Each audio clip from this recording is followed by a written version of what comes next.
two friends here to have some fun. Dave's got charm and a rakish wit. He's funny, smart, and full of it.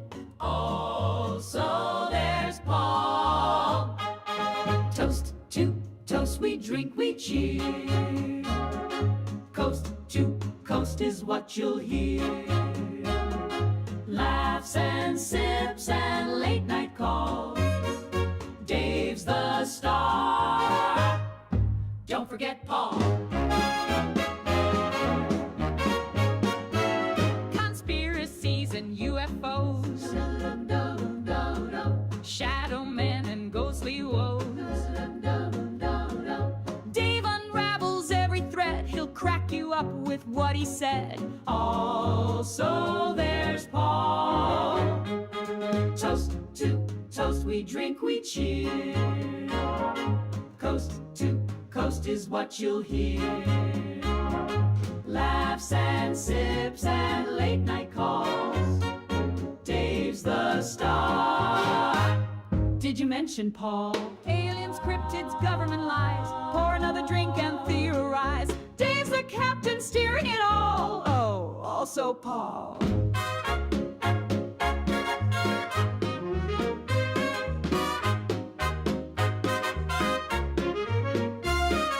Toast to toast, we drink, we cheer.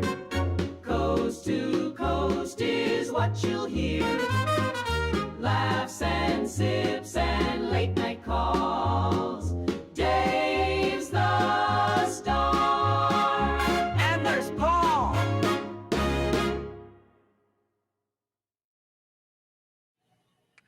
Good evening, good morning, and good afternoon from every time zone in every area of this planet and also other planets where they have internet bits, which might include Mars. It's possible the Mars rover is listening right now. Shout out to Martians.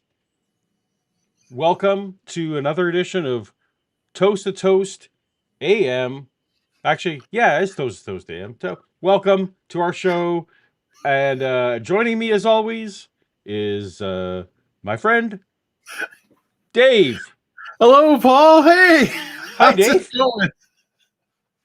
I've never seen anybody who managed to go, as my dad used to say, around their elbow to find their thumb. That was maybe the most awkward introduction I've ever heard. But I loved it. I loved the sincerity of it. You know, this is, in case anybody thinks this is some sort of slick, rehearsed corporate show we do.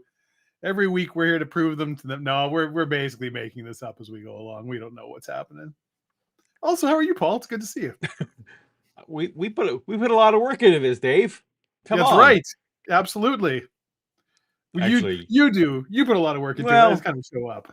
Yeah. And also, yeah, I mean, it's not evident in the product. I shouldn't brag about it. I really probably shouldn't brag, but it's like, and this is what we got, huh? yeah. Yeah. Mine. You were setting the bar low, and I'm like, no, I worked. No. Oh, I worked really hard on this burnt grilled cheese sandwich. Yeah. Thank you, everybody. By the way, in chat, it is in fact. It's not quite. We're a few days off, but it's close enough. So we're busting out one of my favorites, the Lagavulin 16 today, because I have managed to once again, Paul. Yes, Dave. Beat the odds and go another year without dying. Here's to me. Congratulations. Yeah. Dave likes to have a birthday week or two. I do. Yeah. It's Christmas in September. That's what I like to call it. We're stretching into August now. That's right. And your big party is in just a few hours. So it is. This is going to be, I'm definitely priming the pump here a little bit to get ready for the, we'll just see. It's going to definitely be should I go to sleep and, try and get some sleep and let my liver rest, or do we just keep drinking at this point and carry on? I'm hoping we can make it the latter. But I'm no spring chicken anymore, Paul. There comes a point. Well, the spirit is willing, but the cardiologist says you need to fucking knock that right off. As someone whose primary role is an enabler, yes, that doesn't bother me at all. That only makes it more Oh, the fact that he'll have to pay for this later. All right, Dave. Yeah. Well, I got a What do we got? Hornitos pineapple. Oh, okay. And So it's also Pink Floyd reference. We appreciate it. Very good. Very good, Michael. One of my favorite songs of all time right there. Pink Floyd Time. Yes, there need to do it. Pour it, so Paul. cheers to Dave today. Here's to me. And many more. Woo. That's good. Ooh, That's good. Yeah. I thought it might be less Bernie, but it was equally Bernie. It was just as Bernie, just also tastes like pineapple. Yeah, now there's a tropical party in my mouth. And everyone's invited. Woo! Woo! All right, Dave, we got I think we have a super chat here or something already. Already. Well, member chat, I see. A member chat from Brian. Love the theme song. Absolutely perfect. Yeah, that's the theme song from the Art Bell show.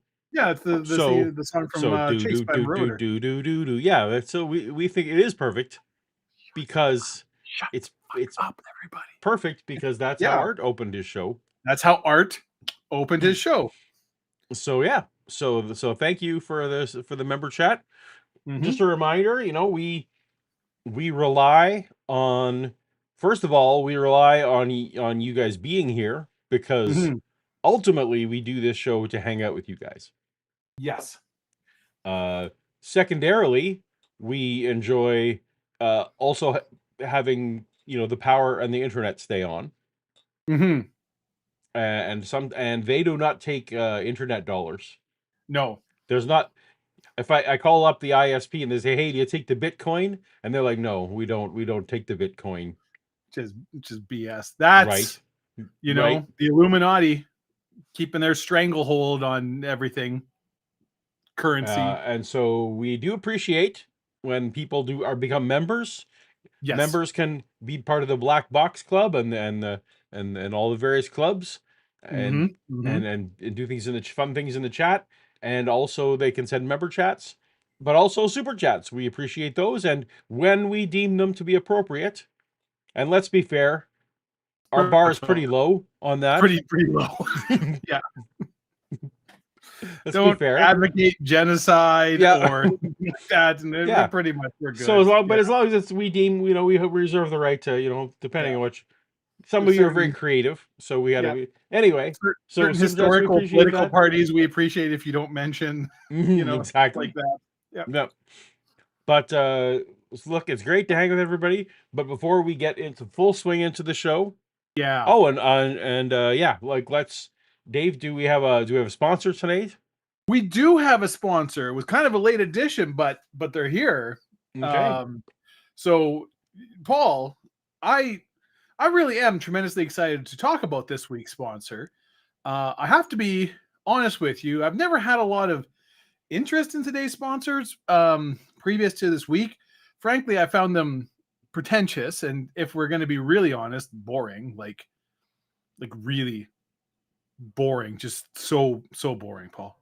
But then they agreed to give us money. And it was at that moment, Paul, that I realized that I had been wrong all along.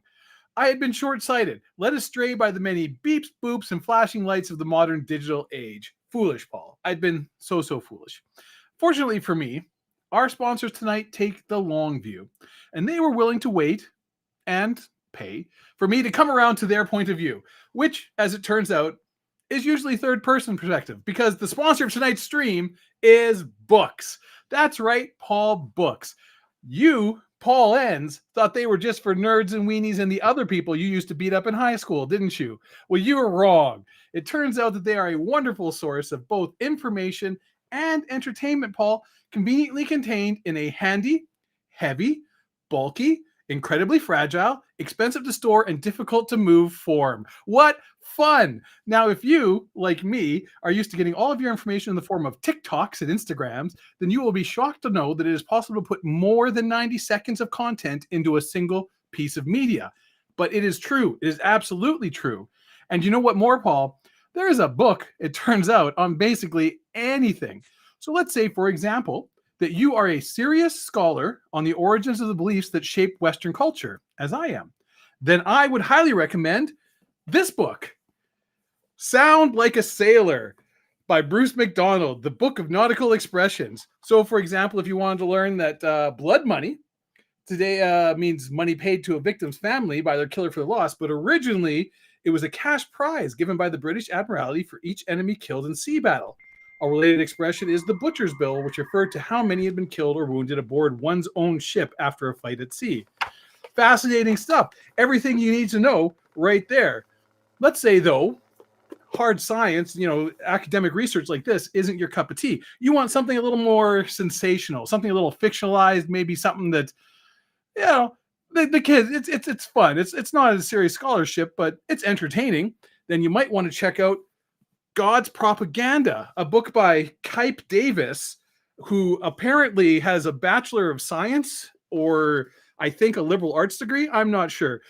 I'm going to be honest with you. There's very few pictures in this and a lot of words. I'm not very far into it, but from what I've read so far, it seems like he certainly is wordy. So, I mean, that's something. He keeps forgetting to put vowels in Yahweh, which I don't know. I assume it's self-edited. Anyways, it's pretty good. I'll tell you one thing, though. I like it because it makes me look better. I keep this around. I'm thinking of getting this blown up and framed next time I have a date because it's gonna help me a lot. I feel it's a comparison, Anyways, there's a couple books for you, and these are just a few of the examples. A few of the examples you can choose for. Paul, there's literally a book on anything. There's series of books, all arranged by author and go. And the craziest thing, there's stores that specialize in just books. I mean, I know there's dispensaries. I know there's board game stores. I've heard rumors of like various pornographic video stores. Turns out there's stores that just specialize in books. And because they're so excited to be getting the word out there about this new book invention of theirs, they have a very, very special offer for the viewers of this stream tonight.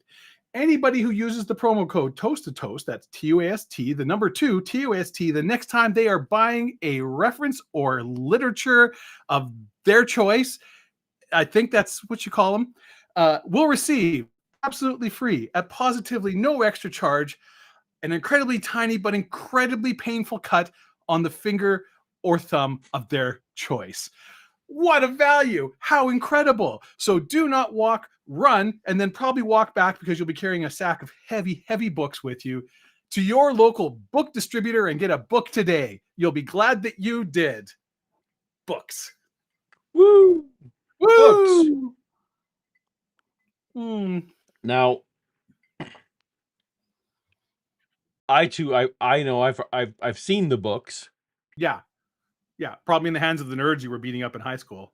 That's correct. Also, I also know that the more books on your YouTube set, the smarter you are. Oh, that does make sense. That does make sense. I have I don't know what the Flash Gordon posters say about you.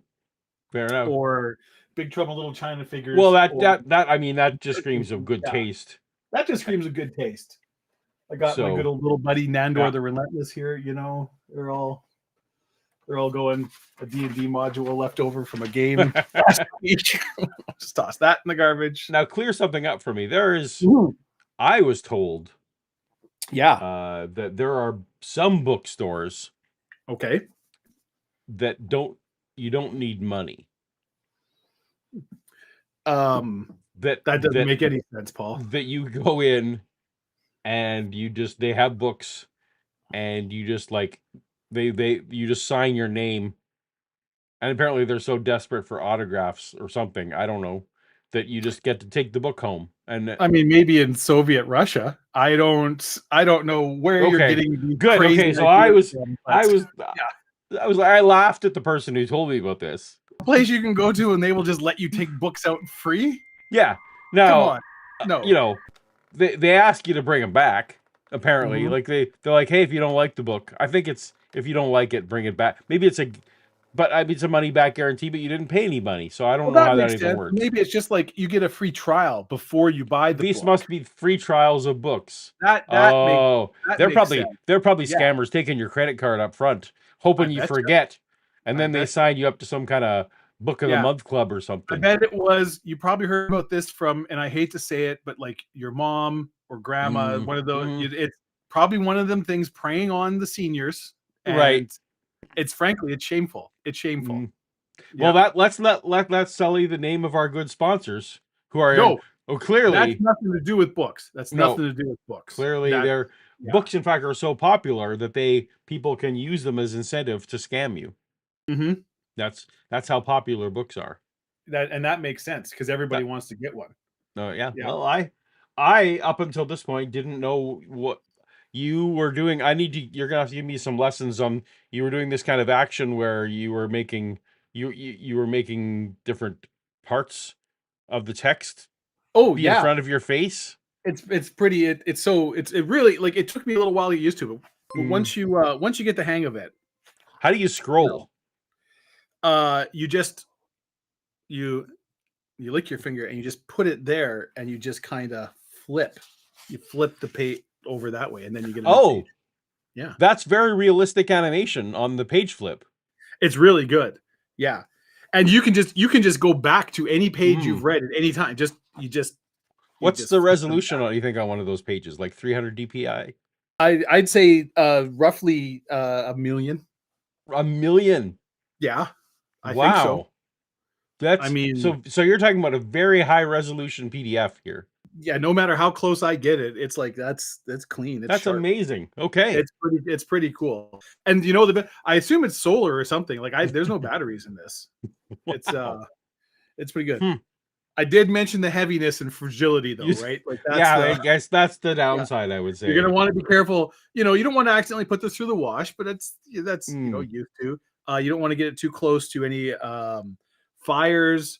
Bright light will damage it. If it's too hot, if it's too dry, if it's too moist, if there's, it's, you know what, but they're good. Books are great. They're a good product. They're a solid product. Okay.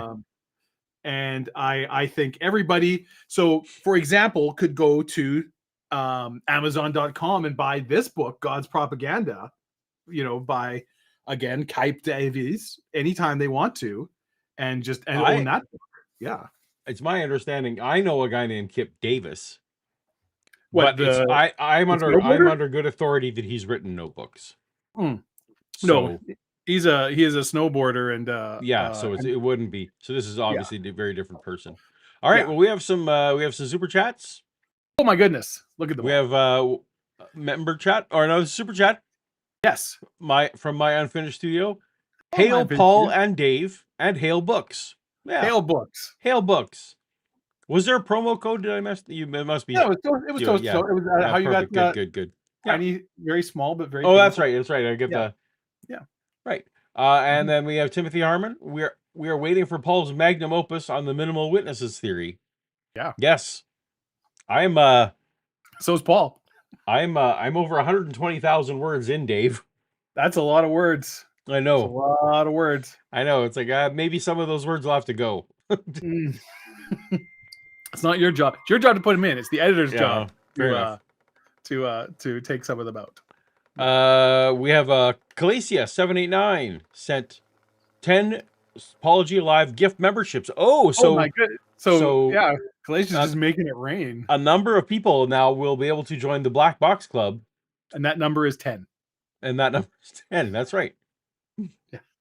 Yeah. That is amazing. Thank you so much for that. And and the Knopf has a question about our sponsor. Knopf knows that Calacia 789 received a gift membership from Calacia 789. Methinks there's a little bit of you know, I see what's going on here. Yeah. The Knopf wants to know what's loophole. What's the range on one of those books, Dave? That's a great question. What's the range on one of those books? I'm pretty sure it's 1 million.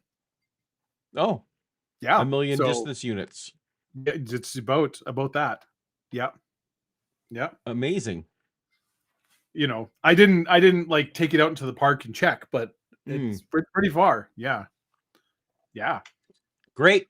Well, they're getting better. They're obviously getting better with technology and stuff. But you know, there's nowhere to go but up from here. That's right. This is the worst they're ever going to get. Mm-hmm. That's what we like to say around here. All right. Well, on this show, I put a link in the description for the bingo. Tonight we're going to be doing We're playing bingo some again. bingo. Earthbell bingo. You can play along with Dave and I on Dave's special birthday stream. Dave has a birthday. Is that one of the cards? It's not a spot. That is not. Should have been. Dave has a birthday. But you know Well, what? Paul, we've got a toast, so both of us can. Yeah, have a drink. We can mark that off. Now, I'm here's really the thing about the fun. bingo. To officially win, to become the official bingo winner, Yeah. unless it specifies, these Yeah. are things that Art or someone on Art's show has to mention. Right. Dave mentioning it or I mentioning it isn't good enough unless it's like on mine it says Paul mentioned Star Wars. Well, obviously that would be me. But otherwise it needs to be Art. Hey, we both have Paul mentioned Star Wars in the same spot. We do. I know, like, did we end up with the same card? But no, we didn't. Nope. Yeah. It's just very good.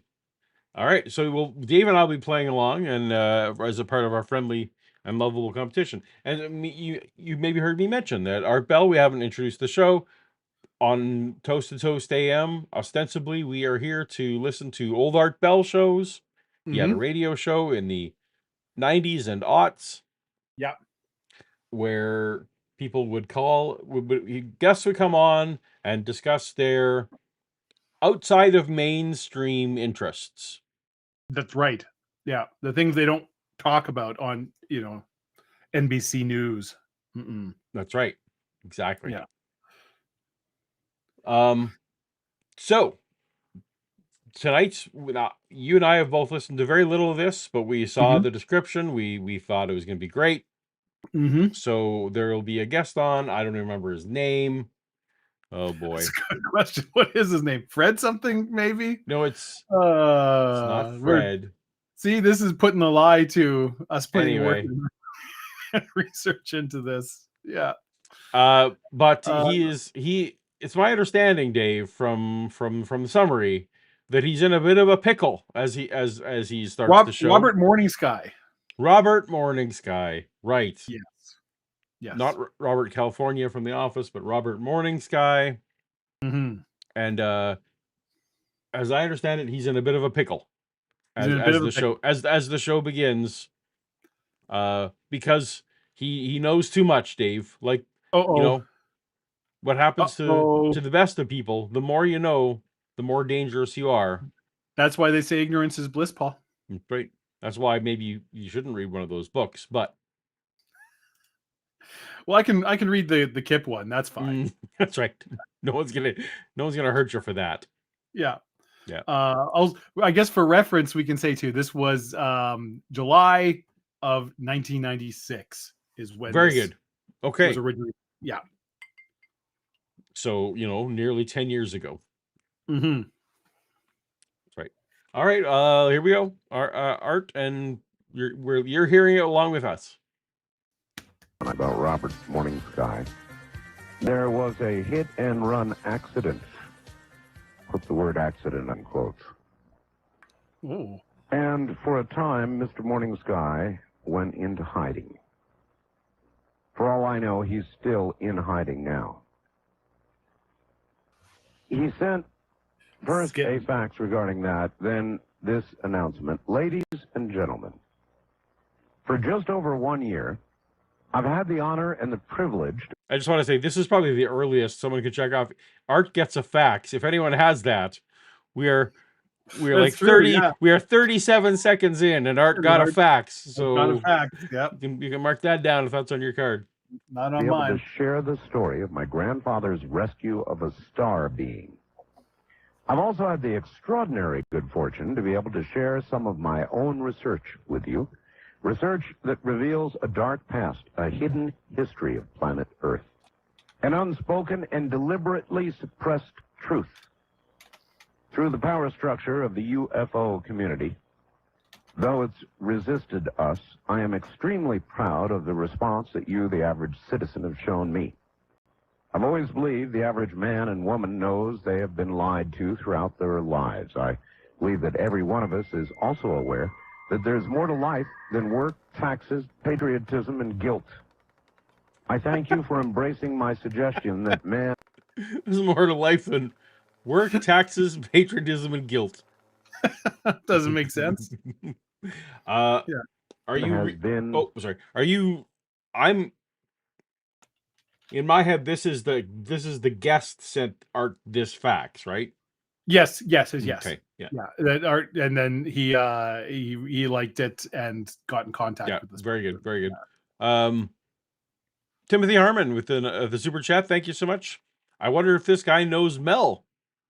Maybe they're hiding out together somewhere. We'll see if Mel was never very good at hiding, though. No, that's true. They always found him. That's because he kept like. I wonder if this guy has all his teeth.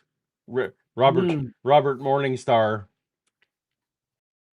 I mean, we're gonna find out. Mm-hmm. It is therefore with some degree of sadness that I advise you that I will no longer make any public appearances, nor will I offer any further workshops on the Terra Papers. This was not an easy decision. Several things necessitated. The, quote, accident, end quote, which I just suffered. The time that I have spent away from my family. The fulfillment of ancient prophecies. The appearance of the Hale-Bopp Comet. The newest Scorpion crop circle formations. The uncovering of evidence of a secret family manipulating the world. The evidence... This is probably the best bingo ever in the first 90 seconds of the show. I got crop circles. Boom. I think we have Hale-Bopp Comets. That's got to be one in there somewhere. And prophecy. We got ancient. I got ancient prophecies. We can mark that off. Wow. I would count the secret family that controls the world. Yeah, I got Illuminati. Oh, I think so. Yeah. Let's throw that down there. He is just. We are banging through this. Holy cow! This might be a short bingo night. I'm waiting. Of a soon-to-be second coming. All this and more have brought me to this place. Ladies and gentlemen, the time is short. The prophecies suggest that. I believe it is important. That's also the fastest I had click problems. Yeah, we hardly had it paused this time. Oh well. Mm. Oh well. Oh well. We they haven't actually mentioned aliens or UFO. They've mentioned crop circles, but crop circles are their own space on the. Yeah, I feel like, but I think it's reasonable to assume that's coming soon. Yeah, I'm not gonna have to wait real long. I'm not even gonna have to tell an unrelated story. And per the thumbnail, also like this guy. It's my understanding that a lot of this will be about Jesus coming up. So the second coming is Jesus. You might as well take it out. This guy talks about this whole thing is about Jesus. So that one's not going to be charged. Evidence of a soon-to-be second coming. All this and more have brought me to this place. Ladies and gentlemen, the time is short. The prophecies suggest that. I believe it is important for me to complete the books which I have begun. I firmly believe if you... That's a good plug it tie in with the sponsor, Art. Thanks. There we go. Yeah, thanks, Art.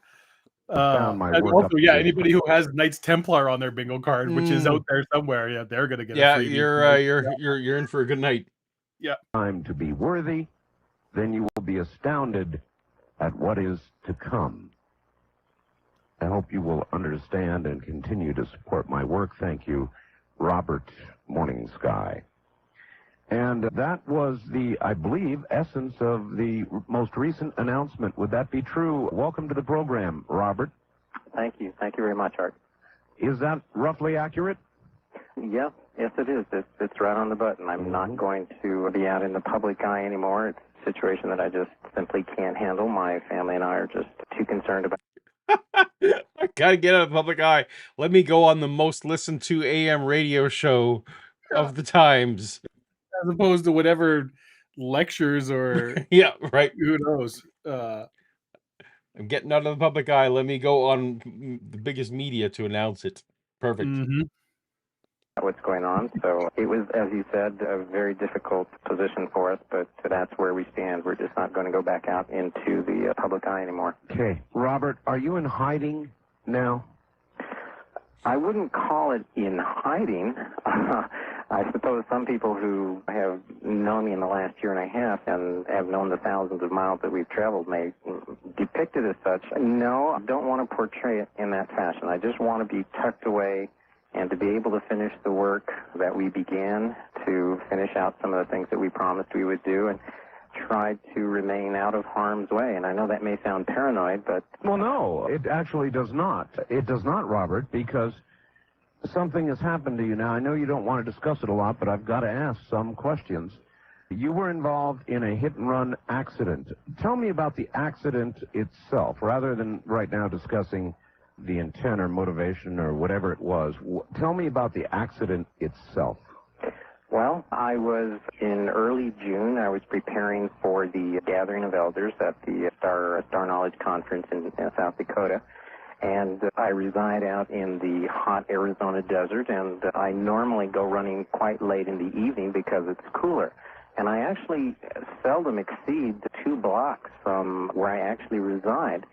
And I was out running in the evening, and I've done this several times, and I've always been careful. And this one time, he came out of nowhere, and we argued, and he won. Were you running when you were hit? Yes, I was. He came up from behind me.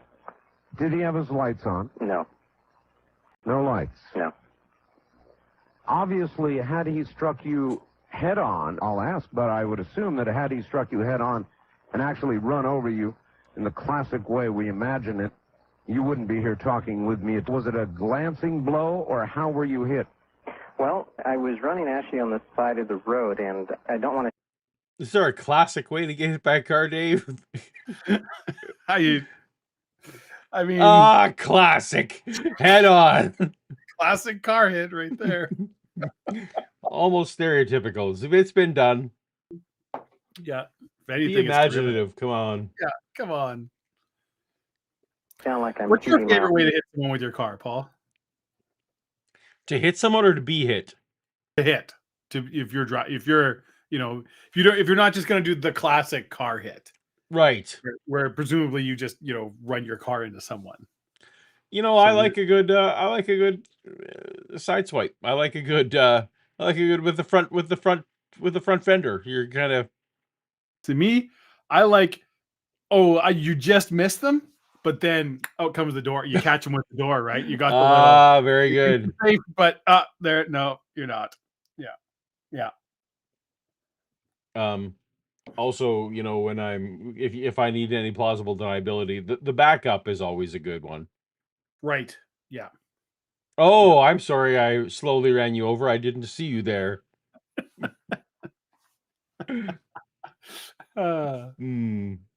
Horn, but I am a dancer, and I've performed in many powwows and I'm very much aware of that, yes. My presentation. So I like to think that I'm healthy and stay in shape. And that was news to me. I did not know he was also a dancer. He's a dancer. He's healthy. I wonder if that'll come up on the radio show. It might come in handy. Art was well aware. So he was saying that because he's a dancer, he was able to survive this. It's saying he's in shape. Well, I don't know. He didn't really get see. to the point about that because somebody rudely cut him off and started making fun of his dancing. It's got the rhythm. What happened was when I heard, perhaps even felt the car behind me, I turned enough to see it coming, and I literally just leaped as hard as I could to the side of the road. I was very fortunate in that I can't say that I actually recall the collision, but when I hit the grass, I was kind of near a ditch, and I rolled down into the ditch, and I stayed there for just a few moments just to see if I could hear or see anything. I didn't, and as I said, it was only just a couple of blocks from home, and I managed to make my way back home. So I take it this car didn't... Also, he lives in areas where they have ditches near their homes. That's okay. Mm-hmm. Mm-hmm. Now we know everything. We're getting to know everything about we need to know about this guy. That's right. Mm-hmm. What were you going to say? I don't even remember. It doesn't matter. Have you ever been as a pedestrian? Have you ever been struck by a vehicle? I don't think so, or at least nothing. Nothing that wasn't being driven by one of my friends going like 5 kilometers. I see. There you go. Or something like that. Yeah. I was struck by a vehicle pretty significantly struck by a vehicle when I was in kindergarten. And at this point in time in our lives, it was the school. My mother could see me my entire walking to school. Right. The school is close enough that from the kitchen window she could see me. Mm-hmm. Anyway, when I got struck by this truck as a kindergarten, I thought I assumed that I had done something wrong. I assumed that I had messed up on the crossing the street somehow. I'm assured that later on that it wasn't, that this truck just didn't see me. So I got knocked back on the head pretty hard. But all I wanted to do was get out of there before my mom came, because I knew she would have seen me. And so there's all these adults like, no, we need to test you. Are you okay? Are you fine? And I'm like, I must go. I'm in trouble. I'm going to be in trouble. Fine. Yeah. Yeah. We don't need to get anyone's insurance involved in this. I'm This is probably fine. Yeah. You're like the guy driving a stolen car and the intern is like, no, this is, you know what? It's my fault. Don't worry exactly. about it. It's fine. Yeah. No, let's swap it. That's not going to come out. Let me swap insurance. No, it's fine. Don't worry. I got a buddy. He can buff that right out. We don't need to. Let's not. No. Let's not call the cops. We don't need to call any cops. This is fine. I had a cousin who is within a couple of months of me in age when I was in, I guess, what was in Alberta in junior high school. He got hit by a car while rollerblading through a crosswalk. A car ran a red light and hit him. And so he got money. There was a settlement. Oh, okay. And used that to buy a lot of compact discs. And he bought a brand new compact computer to play compact with a Q, Diablo and Doom on. And I was like, oh man, I wish I could get hit by a car. I believe it went to, I think it paid for his first couple of years of tuition at university. Amazing. Yeah.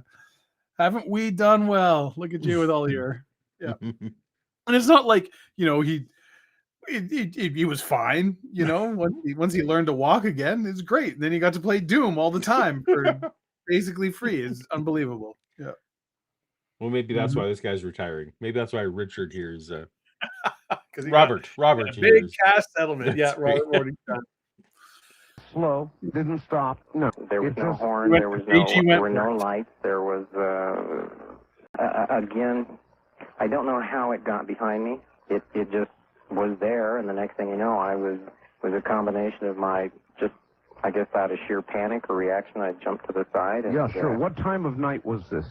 Would have been about somewhere between 11 and 11:30 in the evening. So somebody tried to murder you. I mean, at 11:30. What else could it be? It's like the old Simpsons joke, the Tommy Professor, without knowing any of the details of what's going on. Would you say it's time to crack our friends' and neighbors' heads open and feast on the goo inside? Yes, Ken. Yes, I would. Obviously, someone's trying to murder you. That's nice, clearly Robert. the government agency teleported a car behind you and it tried to murder you. That's right. That's what happened. I don't know how it got behind me. Well, did it? Yeah, did it maybe drive there? Yep. Philadelphia experiment. HARP. We all know how this works. Right. You know what? I'm just going to go ahead and kick off. Well, damn it. It's not an unrelated story. That was a very related story. That was a related story. Yep. Shit. Not yet. Not I don't even think I'm going to have accident. All I need are angels tried and to people murder that you. are down, Paul. Oh, I don't see how that's else probably anybody coming. could add that one up. Yeah. I'd like to say that I think, because we haven't had a chance to talk about it, I think it had to do with the newest research. I think it had to do with some papers that we sent to Europe. Yep. I think I want to just maybe describe it as a warning as opposed to a deliberate attempt. I'm sure many of your listeners are. When there is a professional who is out there who is trying to do something, they seldom miss. That's true. Yeah, But you missed many of your that. viewers are unaware when there's a professional killer after you.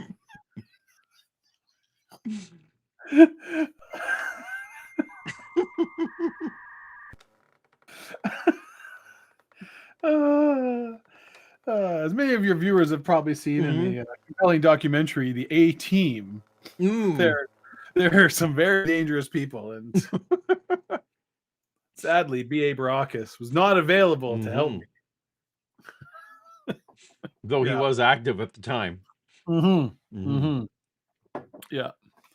Timothy Harmon, super chat. Thank you so much, Timothy. Yep.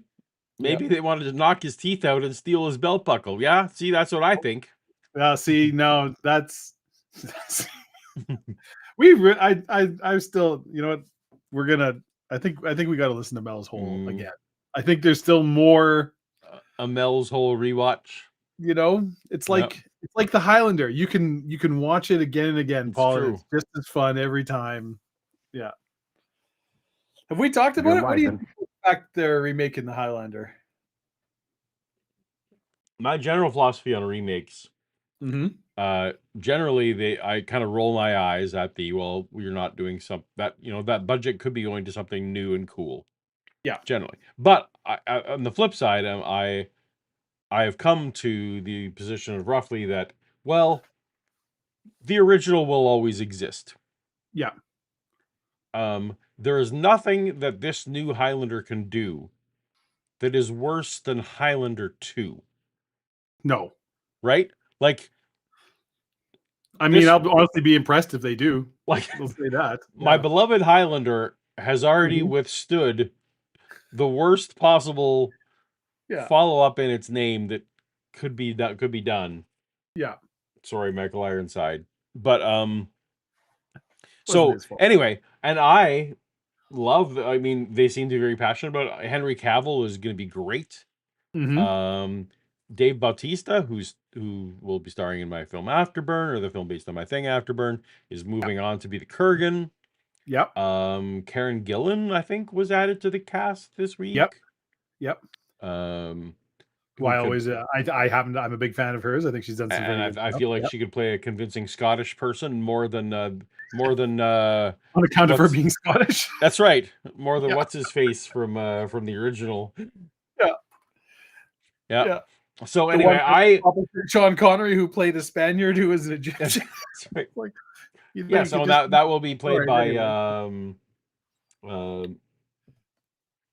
can't Gladiator remember boy, who it is.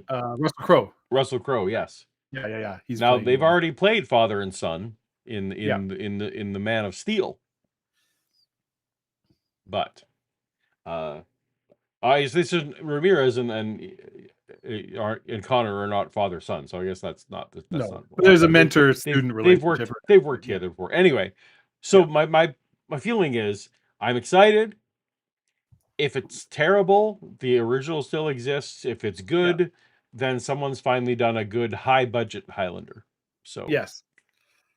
And I'm like, so here's while I agree with you about remakes, I do think there is, in a way, I guess you say, a statute of limitations, or like there's a point where it's like, okay, well, like this movie is 30 years old.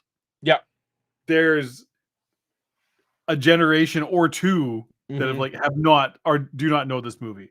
If it wasn't for Talladega Nights, even more people would never have heard of this movie. So this isn't like the live action of Moana, where it's like that movie came out like that's right, 8 minutes ago. Right? What? Why does it need a remake right now? Really? That's the one, right? Like, so I do think, like King Kong or whatever, there's a point where it's like, yeah, you can do, or how many versions of Hamlet or Macbeth or whatever, right? Where it's like, yeah, you can do a new thing of this. It's the I'm looking forward to it. I have hopes that it will be. It's one of those things where it's like, you don't go reinventing the wheel. Just tell the story. Well, have some probably better sword fights, and off we go. Right. But here's the thing: do you? I think that they will not follow exactly the same, because I think the biggest regret of the original Highlander team was that they awarded the prize in the first film. Yeah, I agree. Because there was nowhere to go. And then they went somewhere anyways, and then we're like, well, shit. Yeah. So knowing that the original creator is so on public record saying, why did we award the prize in the first film? Yeah. I do Well, we all wonder if know, because we never even imagined that there would be a second. yeah, anyone would do but this. I'm wondering Yeah, if perhaps they will take that to heart, and that, I imagine so. and that I they can't will imagine any studio paying the kind of money and be like, and so you're saying there's no hope for a sequel? Well, right, let's just uncheck that right. box. There you So go. Yeah, so he defeats the Kurgan at the end, yeah, but it's not just the two of them are not the only two that are left. That's or they change, and I would be fine with this, frankly. The prize was Mhm. always the dumbest part anyway. Yeah.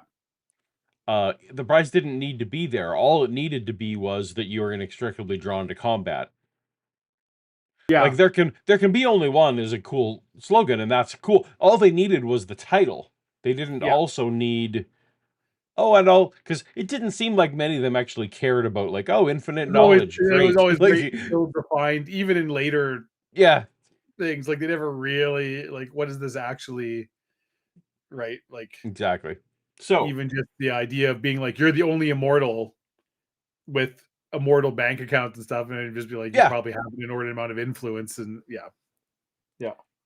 Also, I feel like the only prize they needed was, if you want to, you can die. Like that actually would be not a bad prize at that point. Well, but you can't like. But the thing is, you always could die. Just get beheaded. I You know, suppose. like I suppose that's always the thing. It's like you can't. That's like, well, you can. You can. You just. You know. Yeah, you just can't do it. In the bathtub or whatever. Yeah. Exactly. Gotcha. Well, already demonetized. Should we carry on now with? Well, here's the thing. I actually did mean to mention this. So once again, my fine family and friends in the chat, our last episode was once again challenged by some copyright holders. Yep. Despite the fact that we've been routinely successful in previous appeals. Yeah. So if this episode, if you're watching now live and you're thinking, I'm going to watch the rest tomorrow, maybe you won't. Yeah. Because it takes a bit of time once the challenge happens to get back up on the appeal. Well, fortunately, the live stream does go back in a weird hiatus state. Anyway, yeah. So if you're watching live, just stick with us. Don't think you're and if you're watching later, well, I'm glad we were successful in having a show that can be watched later. Yep. Yeah. I saw a really interesting. Are you familiar with Rick Beato, Paul? I am not. So he's a musician, music producer, has worked with a lot of very famous people, has a very, very successful YouTube channel where he both analyzes music and like goes through and is like, this is what they did producing wise and musical and thing, but also interviews a lot of very famous musicians. Oh, okay. Because he's actually worked in the industry, like and he'll be in. So he put out a video the other day about how Universal Music Group has issued something like it's multiple hundreds of copyright claims against his channel. Oh, he has a lawyer that basically like there's somebody whose entire job it is to fight the copyright strikes on his channel because he has the resources to do that. Wow. Okay. Because it's the sort of thing where he's like, if 3 of these go through, whatever it is, yeah, it's like then my channel's gone. Yeah. Right. Yeah. And he has thousands of videos. Okay. Like he's got a huge channel. He's been doing this for years and years and years. But he's like the copyright strikes will be like, I'm like interviewing whatever artist. He's like, and play 30 seconds of artist song to talk about with that artist. Mm-hmm. He's like, and that's what's getting copyright striked. Like you could not be more right. I'm promoting your right. He's like, so he always wins. Like he wins every single time. And he's like, how broken, like at what point is this like does the onus not have to be on me? What is the system's broken and somebody needs to like kind of like do something about it. And he's kind of really starting to make waves and like even doing interviews in non like sort of real media talking about this, right? Because he's kind of a name has a thing where it's like it's making so it's kind of drawing attention, something that you and me and anybody like actual creator on YouTube knows is kind of like hitting that hopefully will kind of go and maybe actually make somebody at YouTube. He's the kind of like so he is the kind of person and does because he has multiple millions of subscribers. Right. So he's the person who can talk to a human being at Google or YouTube and be like, hey, what the, and they will actually talk to him because he's got enough clout to make that happen. And it's sort of drawing attention. He's like, and he even says like, I understand that like a lot of people can't do what I'm doing, and they would just be buried by this and would be done. For what? I don't even understand why. Right. Like Universal, like what are they gaining for, like what even is the point of any of this, that they have some bot or some third party company they're hiring to go and make all these strikes and go, because I guarantee it's not, like actually any human being at Universal Music that's watching every YouTube video and finding song clips and flat, kind of thing. But anyways, well, I mean, so just to give someone a bonus on their card, mm-hmm. when I worked at Lucasfilm, hey, there it is. They when I started there, that was one of the things they were aggressively every single time anyone had a clip. This was pre YouTube, but if you had like a 8-second clip somewhere, their lawyers just felt like they had. And part of when I came in, I was director of online, which also meant online enforcement. And I was like, no, we're not doing that. And I actually convinced the head lawyer at Lucasfilm that it was like, look, I know you have to protect your copyright, but let's go look at, because their fear was that, and I'm sure Universal's the same. Sometimes copyright gets overthrown when people,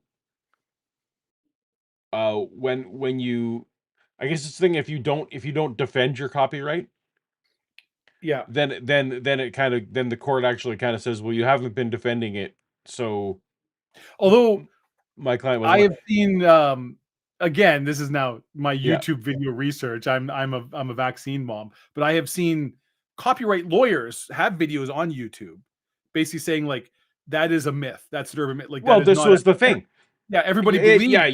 You're going where I'm going, right? Yeah, and that was where I said, can you please pull up the case law? Really, like pull up the case law. Yeah, where those are. Oh well, no. And so then he actually, I finally got that bee in the bonnet of literally like, is this really?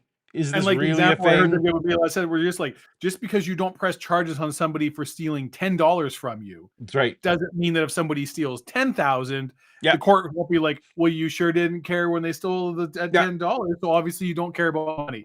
It's like everybody understands that there is a scale of things and that legal proceedings are expensive and stuff, and just because you don't go after somebody for putting a 30-second clip of French Run doesn't mean you're fine with theaters showing the screening and charging ticket prices and not, right? Like everybody understands that these are apples and oranges. Yeah. So I finally got, I feel that was one of my biggest early successes there where I was like, a win for the fans. Like, cause I felt like that was my mission there, was literally like, okay, they stopped and not a single like cease and desist like that happened under my watch there. Now, there were people that were like, when YouTube did come around, well, yeah, let's upload the whole movie. Well, no, obviously, you morons, like, and that is the thing, and it still happens now. Yeah, and I mean, you and I have both, like, there are reaction channels and things where it's just like two people sitting just watching a whole thing, uninterrupted, and then after it'll be like, oh, I really like that one, and you're like, what? Like, this is nothing. You've done nothing. You've added nothing. You have nothing to say. You're just showing somebody else's work to get views on your thing. And I mean, I hate that. That drives me crazy, right? You and I, in a 4.5 hour stream, often will be like, well, we got 15 minutes. That's right. Clip, right? 15 minutes of art. And it left the audience, and we'll wrap it up here because probably you and I are the only ones that care anymore. It is specifically, it's not any music, it's not whatever, it's the talky voice of art that is triggering the algorithm. Anyways, yes, but we're still here, and it'll come back eventually, because again, we'll win this one as we do everybody. It's just a pain. We absolutely will. Yeah. Fun. But Paul, yes, Dave, you know what happened while you and I were blathering on about we had some super chats, legal opinions? We had some super chats. That's right. We had we had Mark Fernkoff. we have Oh, Scu- we got way back Scuzzbopper. Yeah. Scuzzbopper Yeah. says Deathstalker remake trailer has dropped. I Oh, did not know that. I didn't Okay. either. I kind of want to see that. Yeah. Let's just pause the chat this for a bit. I'm gonna go No, check that out. well, we can watch that later. Oh man, it's my worst birthday ever. SJL, Paul has become a Paul. SJL has been a Paulogia. A Paulogia fan. Apparently. Amazing. Unlikely. It's so unlikely that they had to put it up on screen. Yeah, I assume this is some sort of bot you've created for chat. I don't know. Can you believe? Yeah. Check out this guy. Look at this rube. Mark Berghoff. Yeah. This is true. Yeah. Midnight in the Death Star with Darth Bell is a thing. Yes. Yeah. And everybody, after tomorrow when you can't watch our video because it's been struck down, go Google that and watch it because it's very good. And Timothy Harmon, thank you for the super chat. Yes. De minimis. He's getting now. Yeah, he's trying to comment legally on the things that we were talking about back at the time. Yep, that is correct. All right. Psychic Gorman is great. Well, back to whatever as we were talking about with Art. You really can't afford to take a chance that your assessment is right, that if they'd really wanted to kill you, they would have killed you. Obviously, you can't afford to take that chance. So let's take this in steps. What injuries did you suffer? I suffered a cracked thumb, 2 cracked ribs, and a torn ligament in my right leg. It was my right leg that took the brunt of the collision. And you tore a ligament. So you've been for some time. How long ago was this, Robert?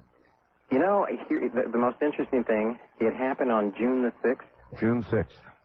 And the reason it was interesting to me is because I have a young man in Los Angeles who called me that very same evening, and we were talking about, do you realize what a momentous day it is? He was looking at the calendar, and he came up with 666. Right.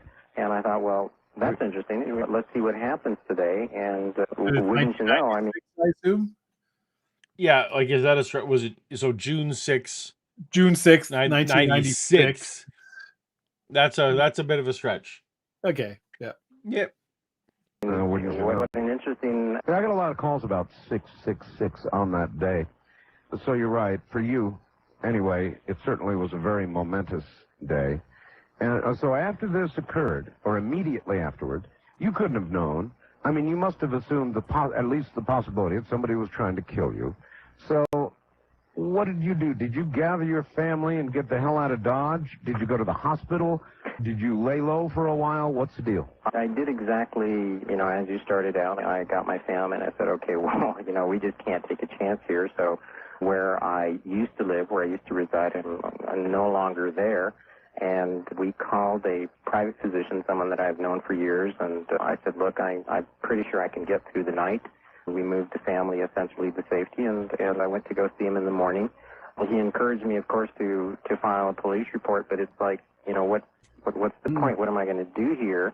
I was much more concerned with... All right. So since you're typically much more... I don't want to use the word hard-ass, but combative, rigid in your interpretation of the bingo rules. Yeah, traditional. Would you say 666 falls under either numerology or Satan, reference to Satan, or some people suggested the Bible code? I think the Bible code's way out. That's something totally different. No, I would say Bible code, no, definitely not. Numerology.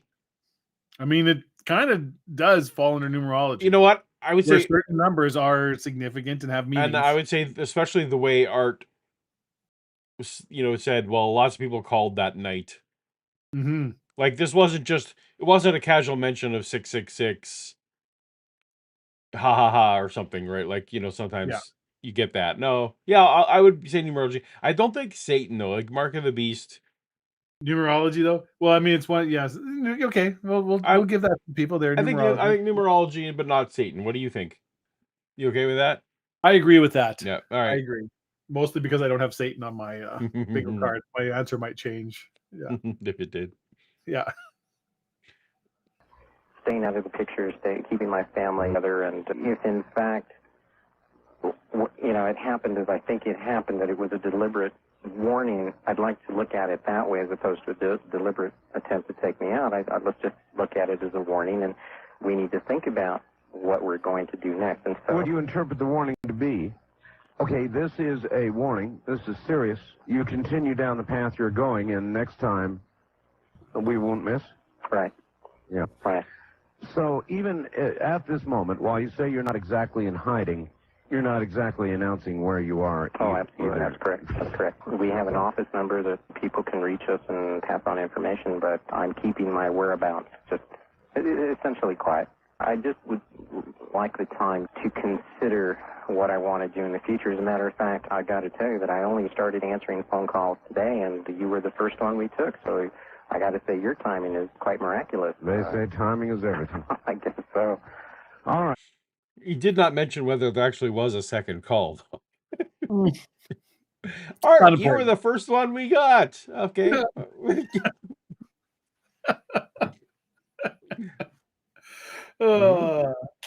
well, Now, hey, Yep. Hey, Art, you're the first one to ask me to prom, so sure, Yep, for sure. I'll let you. Yeah. yeah, the car's still available. Go on by and take a look. you're going to stay relatively secluded. You're going to begin to do some very serious writing. Yes. Tell us, if you would, what was the information that you were in possession of that you think led to this warning? Not too long ago, at the end of May, I received a package in the mail from an individual in Europe Again, who... information that you no longer want to speak about publicly out of fear Right. that you're just going to go on the, at the time, most popular AM talk show in the world In the world. and just, talk about that. Yeah. You, me, and 15 million of my close That's personal right. friends. We're going to be... Yeah, there's not even hesitation. Well, let me tell you, Art, at the end of May, I got a package in the mail. Yeah. Contents of which will shock and surprise you. I shouldn't talk about publishes a magazine and said, listen, Robert, would you please take a look at this material? My passion in the research that we've been doing has always been linguistics. And he said, would you please take a look at the linguistics, look at this new information, this new data? And I will go so far as to say that it was from France. The information was in regards to the Templar Knights. And I have always been intrigued with the Templar Knights. What are the Templar Knights?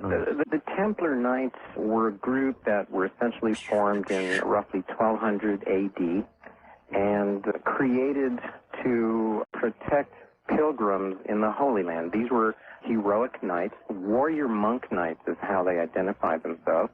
They were put together in order to protect the pilgrims. That doesn't sound exactly correct to you? Let's move it on. He's broadly right. He's more right than wrong. All right, fair enough.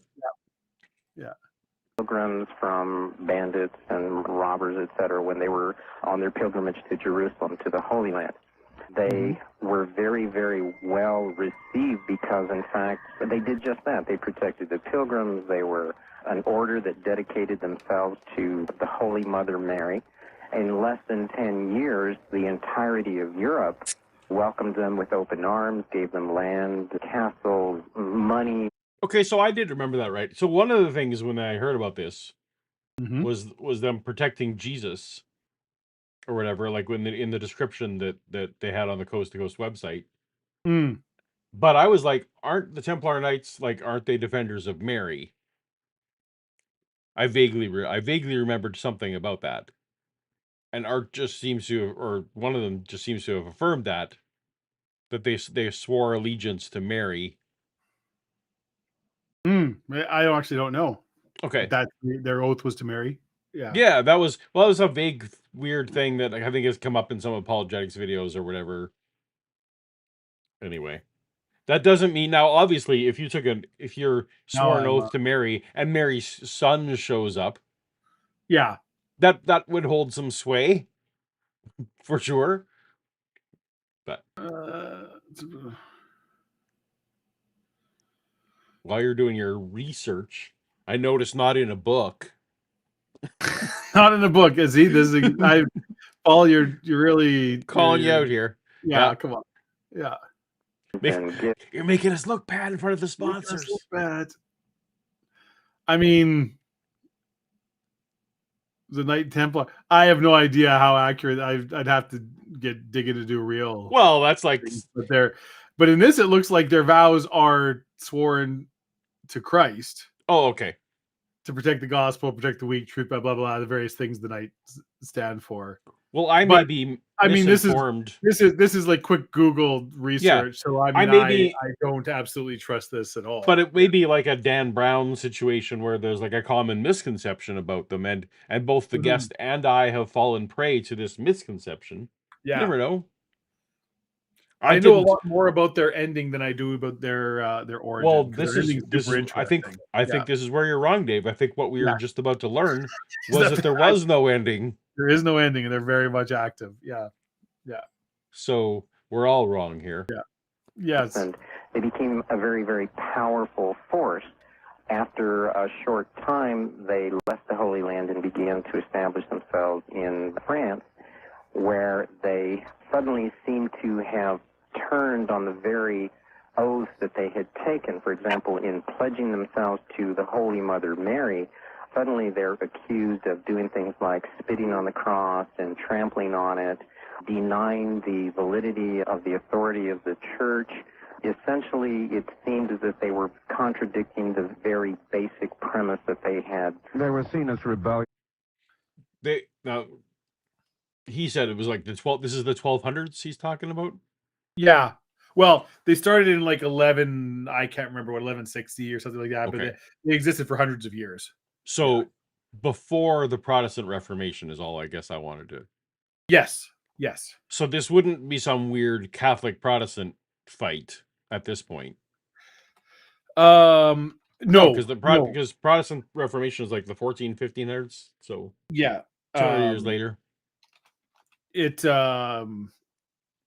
I mean, I could get into the whole. I don't know if we want to get into it here or want me to give my. Well, we'll see if it happens. But yeah, it was like it was like it wasn't that long before. It was like I think the mid 1300s. I want to say early 1300s, and the Protestant Reformation was what like 15-ish 1500s. Yeah. So okay, so yeah, it's close. But it was a couple hundred years, I guess. But whatever this dispute was about, like Mary, why would you, if you pledge to Mary that you're spitting on the cross? Well, this is I mean, we could get in. That's fine. But I wanted to clear out of my own head. Wait, that wasn't the Protestant thing at that point. No, this predates the Protestant Revolution. Yeah. Revolution. This is all Reformation. That's the word I'm looking for. We have a super chat, Paul. We do, from Timothy Harmon. Mm-hmm. Thank you for the $5, Timothy. Our number one fan. That's I guess right. your number one fan. Whatever. Tell me the information you've been warned. Tell me the information you've been warned on pain of death not to reveal. That's right. I'd be happy to. I'm not on the road right now, so no one can hit me with a car. Between you and me, and don't let the Vatican know I'm telling you this. But hopefully no of none of the existing Templars own radios. To the church and religion and blasphemous, no doubt. Blasphemous and sacrilegious. Was there basis to these allegations? Well, in fact, there appears to be. The Pope himself, along with King Philip V of France, trumped up some charges, and one of the things that came out of the trial was that these Templar Knights, a holy order dedicated again to the Virgin Mary, I cannot stress how important that was, they actually were accused of and admitted to having in their possession this very mysterious head. It was known as Baphomet. And the Templar Knights are a very interesting paradox in that a very holy, religious, very strict and disciplined order of monks who suddenly seem to, after 200 years, seem to have turned on the entire Christian faith, and in particular in the church. So in my head I was like, well, the Grail Knight wasn't a Templar knight, was he? I think he was. But according to the Google AI, Mm-hmm. which I don't know how to turn off permanently, the indeed that Grail Knight was a Templar knight. So okay, Yeah, very good. What has So now we know it's real. So I don't know because why it's we were the Knight Templar is their shield. It's the big red cross on the white shield right, is Knight Templar. right. That's the sign, right? Mhm. Also, I think in the movie, if I remember, because there were the three brothers, and I think they were all Knights Templar, and they were that were certain- was what yeah, was kind of stuck in my head as I was listening to yeah. this. Also, I've had to debate people this. None of those were Joseph Arimathea. So just FYI. Oh, the three The three Knights, brothers, no. no, Because they're Knight Templar from the Crusades. I've had people in various comment sections saying Joseph Arimathea is in Indiana Jones. I'm like, well, his name is mentioned in Indiana Jones, but that character is not him. So yeah. No. Yeah. since transpired, and there Also, to the extent where, I mentioned I'm 120,000 words into my book. A few of those words are talking about Indiana Jones. Maybe so it's that Probably quality not of enough. book. Yeah. Just gonna say that. How Not enough. are you deep enough into Kip's book that you've that he's talked about The Simpsons yet? Now you're outing me. I Mm. have yet to read even a page of that Oh, very book. good. I haven't. Yeah. Well, I don't remember how deep it is in My defense, I haven't read a page of any book since Yeah. I got this book. How I many got this pages book is on, how many pages is that Kip book? That's incredibly. Okay, so this is the glossary. Let's go back. Notes, conclude. Here we. So, including the conclusion, we are 466 pages. Okay, all right. So I Now, read it. it's a little loosely typed. I will Yeah, say yeah. we got No, this can probably take back. I read it. I read it in Mhm. PDF form because I was a test reader. Because he said, "Well, hey, will dumb guys understand it?" And he said, "Well, who do I know Who's the that's a dumb guy?" guy I know? And it's like, yeah, because he was telling me all these people. Yeah, so I've had so and so, Doctor so and so read it, and Doctor so and so read it. I'm like, why am I reading this, kid? Why am I reading He's your like, book? why? Well, I wanted to make sure that he was being very delicate about it, but I was like, oh yeah, you want to know if You want to know ignorant if a layman dumb guy is- gets it. Yeah. Yeah. Anyway, one of my favorite things about that book is that the start of several chapters Mhm. spend more paragraphs than you would imagine describing pop culture things. Well, I would imagine. So as we both are socially and friend. I'm friends with Kip and go and have Right. and gone out for drinks with him, so that Yep. any Simpsons reference doesn't shock me because that's Yeah. very much a point of connection between us. So that I can throw in a Simpsons reference and he immediately picks up what I'm throwing down. Yeah. being the dumb guy test reader for that book, Mhm. I think I fell for it every single time where I was delighted by or Game of Thrones. Like he's talking about some Game of Thrones, and I'm like, yeah, I remember that in Game of Thrones and the whole thing. And it's ATST. right. But every single time it is dead on. It's like a dead on perfect analogy for what he needed to illustrate about some Old Testament Hebrew Bible thing. I But think I need to. But those are but what I was delighted by, what I realized as going, he spaced them out exactly where my attention was waning. Every single time my attention was kind of waning.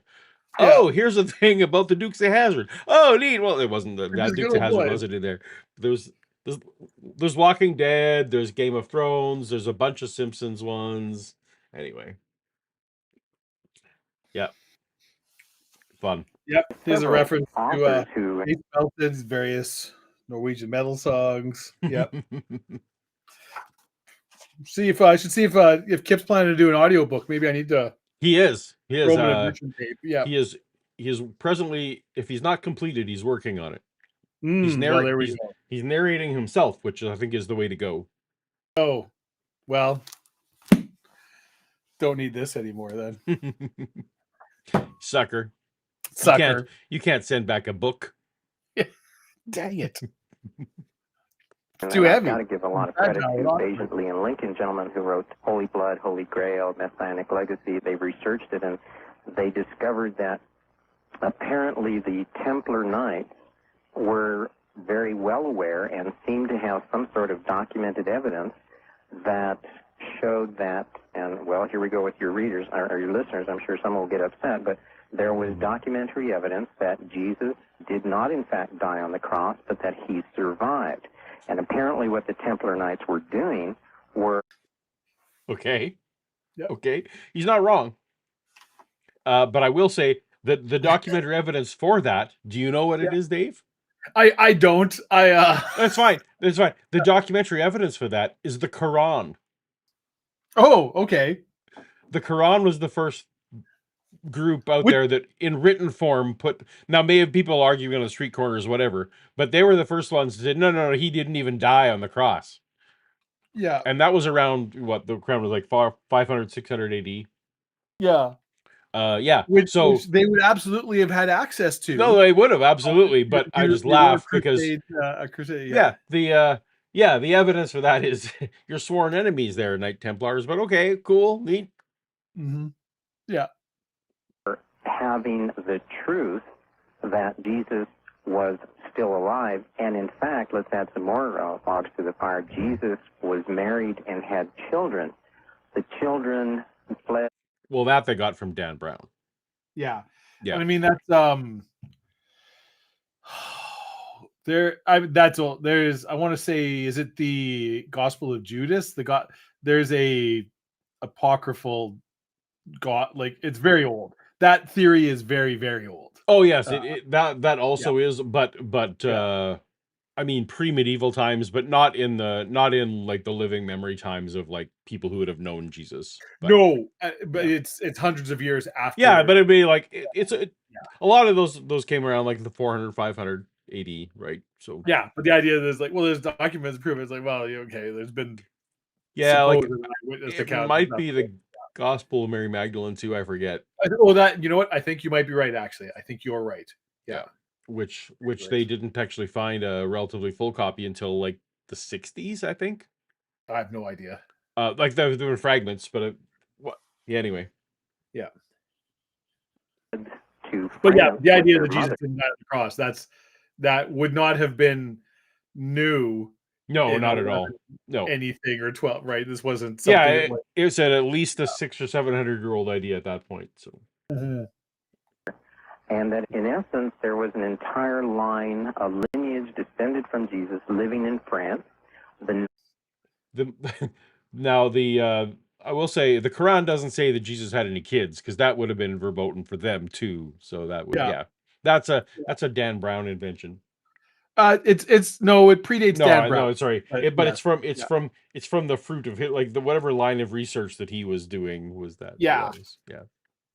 No, I know Dan Brown wasn't. Yeah. No. I realized. But I recently saw he has a brand new book out. I need to find out what his new book is. Oh, Dan Brown. I mean, Dan Brown's never stopped writing books. He is prolific, I know, but there was it's fun to see what kind of wacky theories they have. I hate Dan Brown's writing. I think he's absolutely. I know. I cannot read his stuff. No. Yeah. I was a very dedicated theist when those books were coming out, so I know I was predisposed to be angry with them. Well, so I even thought, because I read the Da Vinci Code and then the sequel, was it Angels and Demons, right? Angels and Demons.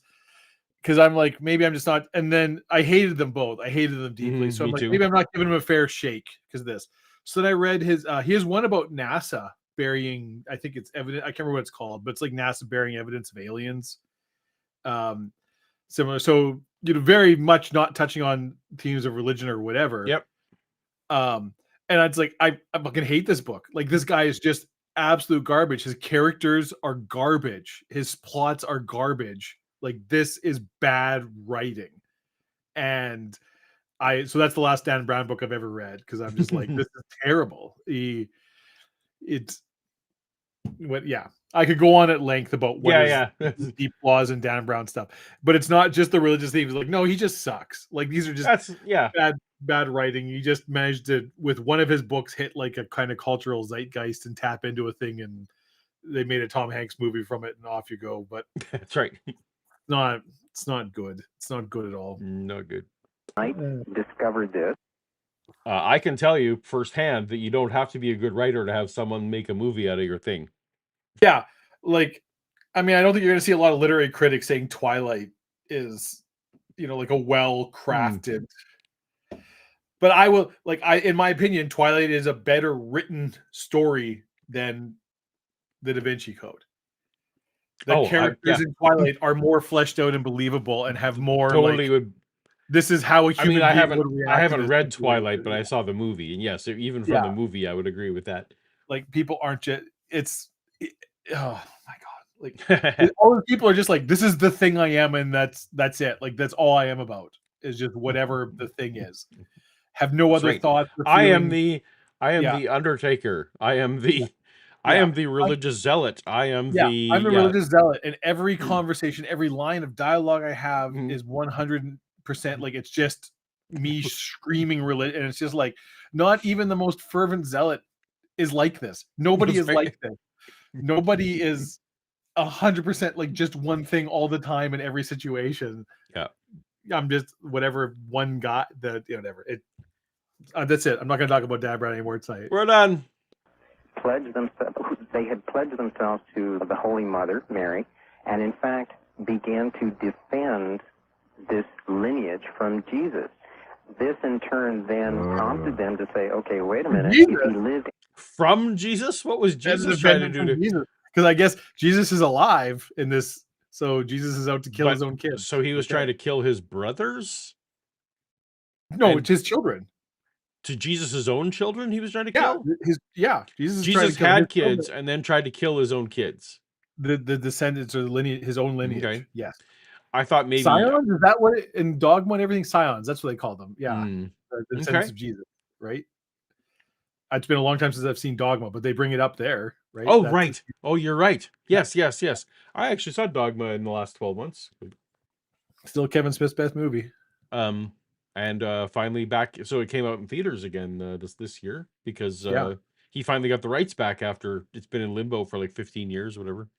Oh, I didn't know that. Harvey Weinstein. Yeah, there we go. At one of the places he got fired, they let him have access to shit for too long. And he sold himself randomly some movie rights. Okay. Out the door for for a few dollars. Pennies on the dollar kind of thing. Yeah, for pennies on. He sold himself some movie rights as a FU back to the studio that was firing him. Yeah.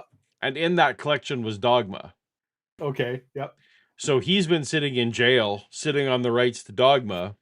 And nobody's gonna do business with Harvey Weinstein. Yeah, and he's not. He also wasn't. Well, first of all, yes, no one wants to pay him 2 cents for anything. Yeah. But also anyway, it was a decade plus legal struggle to undo, and it wasn't. I don't remember what other movies were in the slates, but I follow Kevin Smith on social media, so I kind of was getting updates from them. Anyway, it finally got liberated like 6 months ago, or whatever, and so Dogma finally got it hadn't been released in anything better than DVD. Like there had been no Blu-ray, there'd been no yes, absolutely. Yeah. So anyway, so now it's back in theaters, and it's my understanding they're getting a 4K full, proper release and stuff. Also, Paul, as you and I enjoy our beverages, yes, there is no trivia winner tonight, but everybody watching can still get their very own. It's true. Toasted Toast tumbler on the Paulogia store. There's probably a link somewhere. Fucking Google it. You're smart. Figure it out. You don't have to earn things. You can buy them with money. Yeah, you can earn them through the labor of your hands and the sweat of your brow. Pull yourself up by your bootstraps. Or ask your mom to get one for you. You can put it on your Christmas list. Yeah. Yeah. Since he's going off, and I very much doubt Art Bell is going to push back on anything, because that's not the way that the show works, nor would I want it to. Would you like to know the academically accepted story of what happened to the Knights Templar. Sure, if you Because can. it's like what he's saying is kind of true. Like that's the whole thing about it. Like, So far, sure. well, no, not even every like. So they were a incredibly powerful, and they became so the Knights Templar are essentially credited with creating the first banking system in Europe. They generated a lot of money. So people would pay them. They would escort pilgrims through the Holy Land, as they said, which was kind of a big deal for a while. Like if you were a noble or rich, you wanted to go on pilgrimage to the Holy Land. That was just a thing that you would do. And you would pay a lot of money to the Knights Templar to protect you through this journey. And so they ended up amassing a great deal of wealth. They had land, and there would be monasteries of the Knights Templar in major centers or near major centers in a lot of Europe. So what you could do was you could go to, so obviously in the 12th and 13th century, travel, not like today, right? Like it's a very uncertain thing. Mm-hmm. You don't really have countries. You have sort of city states or like whatever you can there's no real law kind of out there. So what you would do is you would go to your local near, Knights Templar, and you'd be like, hey, I'm bringing you these sacks of gold and some rubies, and here's a bunch of chickens, whatever I'm giving you. And you write a letter saying, the son of Duke such and such has deposited 1,300 pounds of gold at the thing signed by Grand Master of the Temple in Paris. Great. You don't have to carry all this gold. You just have this letter. And then you go to the Knight Templar branch in Moscow and you give them this letter and they say, that's awesome, because they're all so rich. And they're like, here's your 1,300 pounds of gold minus 50 pounds Right, of a transaction fee of sorts. Transaction fee, essentially, right? Like and everybody understood it's like they're charging for this, but still there's somebody you can, and they had their own seals and sort of codes on these letters, and you go and you'd be like, great, good. So now you've got the money to do the business you need to do in Moscow. You didn't have to carry a bunch of gold with you and probably get shot and killed along the way, either by bandits or, let's be honest, by a local government that's just like, hey, sure, we can just disappear you and say bandits did it and nobody will ever know. And I just got 1,300 pounds of gold. So they were doing this, and they were amassing quite a bit of money doing this. And at some point, King Philip of France was incredibly deeply in debt, and kind of just sort of looked out. And a lot of the Knights Templar were based in France, and just sort of said, hey, you know what? These guys are actually worshiping Satan and doing all of this crazy shit, and somebody needs to put a stop to it. And you and me, incredibly corrupt Pope, if we all agree that this is happening, well, let's stamp this Satanist cult thread out. Mm-hmm. And also, by the way, we are going to seize all of their assets, and I will pay off all my debts, and you can build, an annex to the Vatican. And all the other sort of local governments are like, we also agree the Knights Templar are probably Satanists and cultists, and we should also probably. So, like, very quickly, I see. Everybody just like, yep, these guys are devil worshippers, and also it just so happens we seized all their money, and that was the end of the Knights Templar, and it kind of went like, boom, super fast. But that was the thing. It was essentially the King of France had huge amounts of debt, and the debt started getting called in, and which was a different thing in those days and could involve armies coming to get that debt, and he couldn't pay his own armies to stop those armies from coming to get that debt because he had no money. But here's a quick place that I can. They've just got sacks of gold laying around to pay these things, and we can just take it. And that was the end. So there is a lot of this. What he's talking about. Well, they were into all of these crazy, devil worshiping and doing all these things. And most historians and academics would say, well, this was like all of this is an invention of various governments and authorities that just wanted their money. Right. These are false And charges. Yeah. there's false charges. There are signed confessions and things, but you have to wipe the bloodstains off the confessions because you can get somebody to sign damn near anything if you are willing to. Yeah. Or coerce them. Yep. Yeah, exactly right. Much like so whatever. So this this is the old. So that is where a lot of the stories of the secret, all these crazy secrets and the conspiracies and things about, it's like it all came out of these inquisitions and church trials that were essentially money grabs, right? And why a lot of the other crusader orders that were poor, well, nobody cared about them, and they kept going, and some of them still exist even today in various forms. But yeah, the ones that had the money, none of them are left for reasons. Yeah. Amazing. Anyways, that's the real scholarly. I will say that I see. the academically accepted story of the end of the Knights Templar. Well, we'll see if that's contradicted here tonight. Mhm. Timothy Harmon says, "Can we buy merch with American money? Tariff. It is serviced. So the way the service that I use on my store, it actually ships out of most places. It ships out of the country where you order. Like it. So if you are ordering, or sorry, not of where you order, but for where the delivery address is. Right. So if the delivery and we've had tumblers go around the world, Dave. We've had some go to the Mhm. UK, some Mhm. go to Canada, some go to America. I believe that is all the countries, right? There are 3 countries. All the good ones. Yep. Yeah. So wherever it is you place your order for the shipping, that's where it goes. So should be no tariff.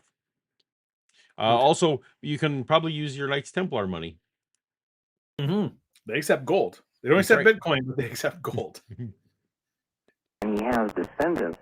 Oh, talked too long. I should have just anticipated that Should've as things known, were. yeah, as I was droning on and on about the sad end of the Knights Templar.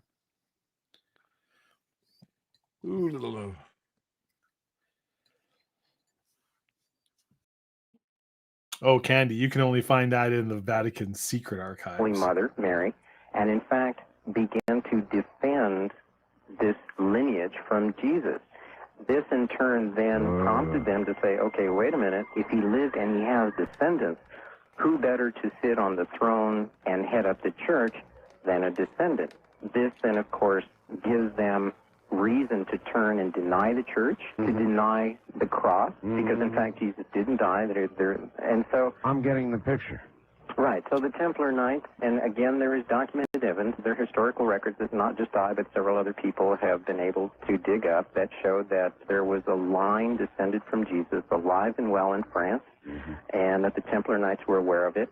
And this is, anybody who begins to look into this story has to be incredibly intrigued with the possibilities, not just in the past, but what happens if some of these descendants are still alive today. All right, to translate, to decipher. Exactly. I had already done some research on these individuals and had sent this gentleman some information on them in the past.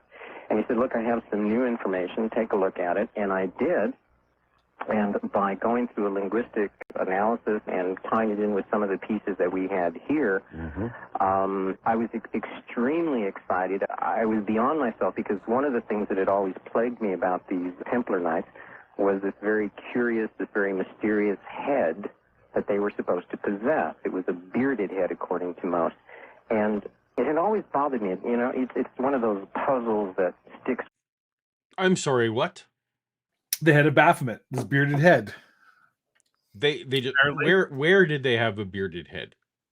He talked before about it that one of the things they were charged was possessing the head of Baphomet, but he hasn't really gone into. Oh, I missed that. Okay, so not Baphomet, but Baphomet. Well, however you pronounce it, Baphom. Well, Baphomet, people have Baphomets. Yeah, it's Baphomet. I see. And so I missed that. So they have it in one of their banks, or they're traveling around with the tour. Well, don't know. Yeah, I know head. and it's like a Baphomet's like a demonic something. I sort of know, but not really. Yeah. All right. So There's some dispute. All right. There's some dispute about whose beheaded head that they are using for some nefarious purpose. All right. But we can all agree it has a beard. But it's bearded, right? Yeah. Yeah. So it could be a dwarf lady.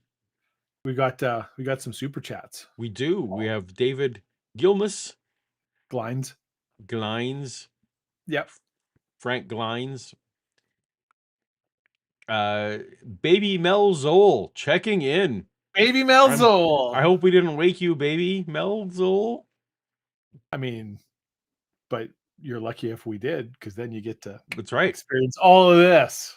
It's my understanding that I forget which of us, one of our voices helps, Baby Mel Zoll fall back to sleep. Both. So I feel like we both have soothing we're both baritones. soothing. Yeah. Sure, we'll go with that. We'll go with that. I might have to add Baby Melzol to the Art Bell Big. We might have to. And David also adds out of the super chat, FYI, Mel Zoll is not Jesus's baby. Oh, well. Have you done a blood test? Yeah. David? I mean, I don't want to say you're naive, but were you were you on any business trips?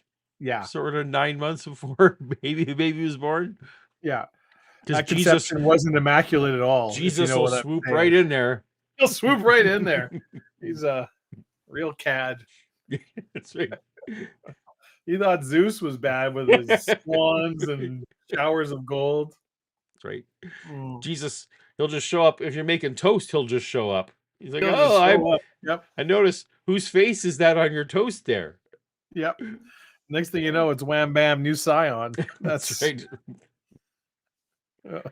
Anyway, I am sure that baby Melzol is not of this line of this terrible Jesus. No, it is your healthy, happy baby carrying on your genetic lineage. Correct.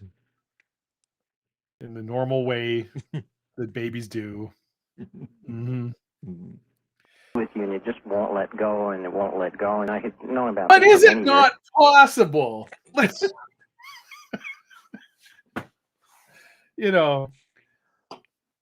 Aliens. That's all I'm saying.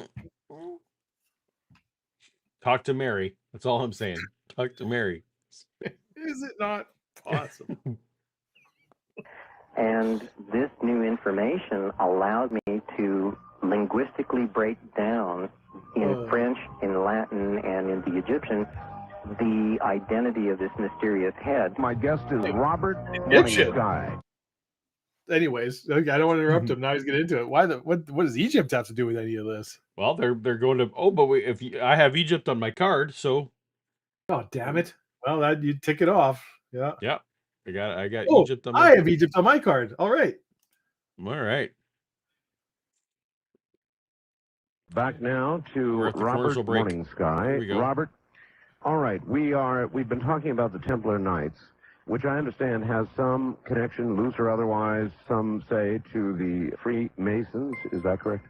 Yes, sir. All right. You mentioned the fact that they came to believe that Jesus did not die on the cross, so it's easy to understand why the Christian world.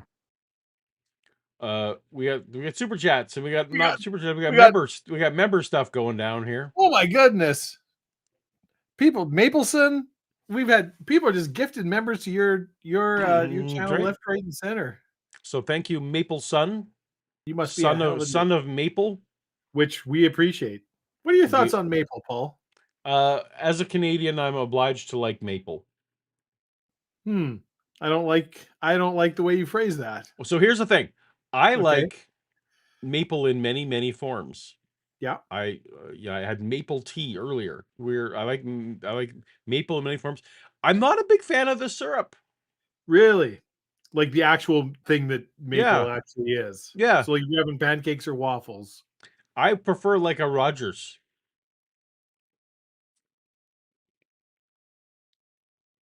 Cool. No, I'm saying this in shame. I understand. You and my dad. The man who puts ketchup on prime rib and top sirloin steaks. That's the thing he does. He's the one who's like, I don't like maple. I like my raw syrup. Well, I might have just unsophisticated taste. That's possible. It's, I'm just stating facts, and people are free to interpret those as they see I would put there's no bottled sauce that should ever go on a steak, though. I'll tell you that much. That's if it's any good. Mm. If it's any good. If the steak is any good, you mean? Yeah, that's exactly it. Right. Yeah. I've had some pretty terrible steaks in my day. Oh, and then you put something on to help choke it down. That's where your HP or your I was assuming. I was assuming that the meat is at least. That's why I've seen him put ketchup on like $90 prime rib. Oh, well, that's not good. Yeah, I've seen him put it on like top sirloin. On just like, what do you like? It's fine if you like ketchup. I got nothing against ketchup, but the whole point of ketchup is you don't taste anything else. Like that's why you put it on hot dogs and shit, right? Like it's when I eat liver and onions, I'll put a bunch of ketchup on there because there you go. It's great. You don't taste anything else. Sweet vinegar, salty flavor. About a month ago, I'm just gonna mark off. I tell an unrelated story. I'm pretty sure this. About a month ago, there was a bit of a thing going on with the current president of the United States was throwing a lot of stuff against the wall, seeming like he needed to distract from some other story, and that's not what we're talking about here. But one of the things that pointed out was, hey, Barack Obama's got a scandal going on too. Was coming out of the right. Hey, and I saw. Well, what is this scandal? What's the Barack Obama scandal? Turns out, he had gone on a podcast, Dave. Okay, and he had made his. They said, "What is your most cancelable take?" They asked him this, right? And he took the bait, Dave. Barack Obama, former president, took the bait. He said, "Well, my most cancelable take is that I think no one above the age of 8 should be allowed to eat ketchup." I mean, I feel. No, I'm gonna take exception to that. And you know what? And this was that. That's a cancelable take. Yeah. One of my best friends in the city that I live in has a similar opinion. And he and I have had some very vocal arguments, heated, I would say, on this topic, where I feel there's nothing inherently wrong about ketchup. And if you are a person who has that opinion, you are putting on airs because you just don't. It's too pedestrian. I have refined taste. I eat my something with more umami in or something like that. Just fuck off with that. All right, you're not impressing anybody. Ketchup has a place. It's a flavor. It's a sauce. It's just like vinegar or whatever else. But like anything else, like hot sauce, like teriyaki, like barbecue sauce, like whatever condiment flavoring you want to choose, it's got its place. It's got its lane. That's right. It's when it starts getting into everything. And as I said, if you've got a $90 prime rib steak, maybe you don't need to put ketchup all over that and like prodigious amounts of it. Yeah. Because you could have spent $3 and got like the cheapest like shoulder roast and just pounded it tender and cooked it and put ketchup on it. And it would literally taste exactly the same. You're just, Yeah. Anyways, I knew you would be offended by Barack Obama's take based on me. Yeah. All right. Anyway. Rosina. Sent us a super chat, a member chat. Okay, just since we're already off the rail, I am legitimately interested in what this guy is saying, and I want to get into it. I know. Tonight we're so we're not doing well. It's book. We're talking about ketchup. There's all these things. Highlander. It doesn't matter. We're all over. Yes, Regina. I caught the same weird thing. We broke it down linguistically. The written document. That's how you broke it down. What were the other options for you? I'm trying to give him the benefit of the doubt and give him a chance to explain what he actually. I just thought it. I know I didn't want to bring it up, but now that Rosina has super chatted, I will say I also kind of scrunched up my nose at that phrasing. Anyway, okay, so the maple sun. Yeah. Yes, maple syrup poured on snow is amazing. Yeah. Yes. So yes to that.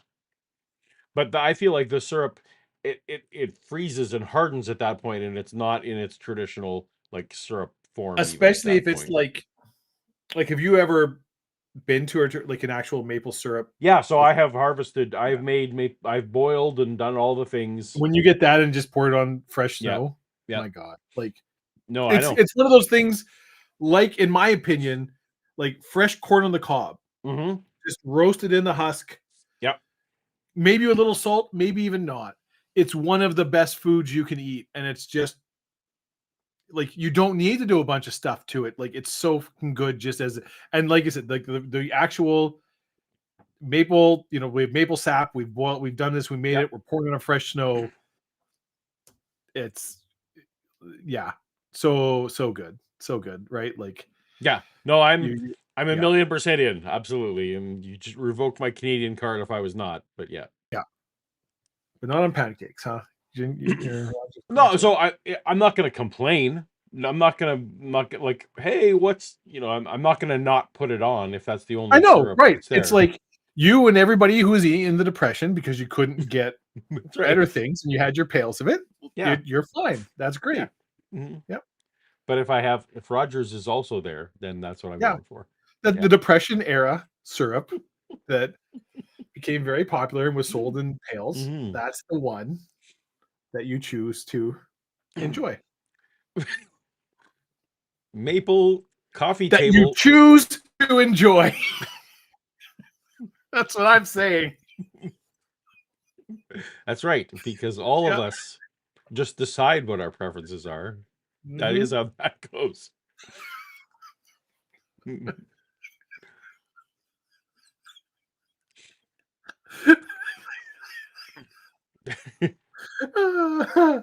My syrup proclivities. All right. Rosina wants to know maple coffee table incoming. Well, I don't know. Maple coffee. I said maple tea, right? So You can have a maple wood coffee. oh, actually, and maple is a nice wood. Yeah, it's very attractive. Yeah. But no, there will not. So if someone actually made you like a hardwood maple wood coffee table, you know, like nicely stained, Mhm. would you be like, no, forget it? Yes, I would say no. I would say thank you, but no, thank you. Oh my God. Okay. Yeah. Yep. I feel like that would be the start of a fight in your house. Possibly. Like this is really nice. It's a really nice coffee table. Mhm. That's the thing. It's not even. It's just a nice maple. This is just a piece. This is a centerpiece, an object of art. You know, And wood. something that I spent maybe 160 hours making. Sure. Mhm. This is a hand carved. You know, I would say, Dave, this should go to someone who will appreciate it more than I. but underneath it says, "To my friend Paul, who has saved my life. Thank you. Love forever. Mm-hmm. Your brother David." And it's just it's you can't see it immediately, but it's underneath and you know it's there, and it's just, you know, well, that's what's been presented. My heart will be warmed as I think about that being in someone else's I mean, house. you could put your little Funko Pops on it. No, that's now you are reinforcing why I shouldn't have it. This is just like, it's just essentially your shelf with a Han Solo blaster on it. This is now just, this is an art. You know, and I know that if I didn't have to ever be on YouTube, none of this would be in here. I don't know anything. None of this would be here. That wall would be bare. The documentary entirely. evidence is completely opposite of that. You can just have a Flash Gordon poster. If a bare wall was that you can barely see because the light glares on it because I have shitty lights in this room. Would be out. Oh, we got another super chat. Do we? Why? Why Dr. do people keep giving Dr. G Sharp's travel vlog. Hey, maybe they're plugging their travel vlog. Yeah. FYI, the Purge of the Templars started on October 13th, 1307, and it was a Friday, thus starting the belief that Friday the 13th is unlucky. I did not know that. I did not know that at all, Dr. G's. This is news to me. Yeah. And I also apparently we can't read it because Dave has a birthday, so we can't read all the text on the super chat. Yeah, because of the obnoxious logo that I put in. while Yeah. hacking the Why chat. did you do that? Why did I do that? I think we both know why. It's because I am an there's no nicer way to say it. Attention whore. That's I am true. yeah. It's true. Very little I won't do. Mm-hmm. Head hunting, more or less. Right. You mentioned a head. What do you mean? Well, Yeah, what when do you the mean? Templar It's a weird condom hat you have on there. I need to put little like sticks or Q-tips or something. These candles are, like this is a good hat, but Mm. I think we can all agree the hat's tip top, right? That's the But top. we But, can, but it just but when they've fallen down, they seem like perhaps they are sex Yeah. toys that didn't work out. it's almost as if this hat that I bought for $1.50 at the party supply store doesn't have the quality control that I've come to expect from Party City. Mark is doing this. So that just happens when you get older. It was when It's perfectly birthday. normal. Yeah. I swear, my hats are usually straight to the sky. I don't know what's Sky. happening. Yeah, Yeah. it's never happened before. Nothing like this. Yeah. Knights were brought before the court in France, and essentially the Pope, one of the accusations was that they had in their possession, if not a real head, at least a symbolic head, though at the time they were accused of actually having what I guess would essentially be a mummified, bearded head. And the Templar Knights, quite to the surprise of many of their This admirers, is how I know this is all bullshit. Because moms can't grow beards. I mean, come on. What are you even talking about here? Oh man. What a nut. I wanted to make a your mama joke, but I respect your mother far too much. Too much? Yeah. I could never. I'll tell her. I can't do a mom's joke, your mom joke with Dave because I just Hey can't. mom, this is what Paul said about you. What's worse is I'm going to tell your mom. Do you know what Paul said about Linda? That's right. I mean, I think next time you see him, just yeah. Yeah. Tell Scotty Orange Scotty Orange has been a member for quite some time. Is that 8 months there? And That's it a says, good long time. Says thanks for everything. Well, thank you, you're welcome. Scotty. We appreciate you and Yeah. your hanging out and your contributions in the chat. You're one of the good ones. admitted to the fact that they did have this head in their possession, but then the accusations began to fly that they revered the head, that they prayed to it. What was the head, supposedly? Of what? Well, the descriptions in all of the books, that if there are any descriptions at all, described it as a man's bearded head. The Inquisition did, in fact, in an inventory of the Grand Lodge, they listed a head, and they gave it a very, very cryptic title. It was, in Latin, it was caput, C-A-P-U-T, and then the numbers L-V-I-I, which effectively mean 58 in Roman numerals, and then a very curious little letter M. Effectively means no, that's 58. No, it's the 57. II is 57. 57. Yeah. Sorry.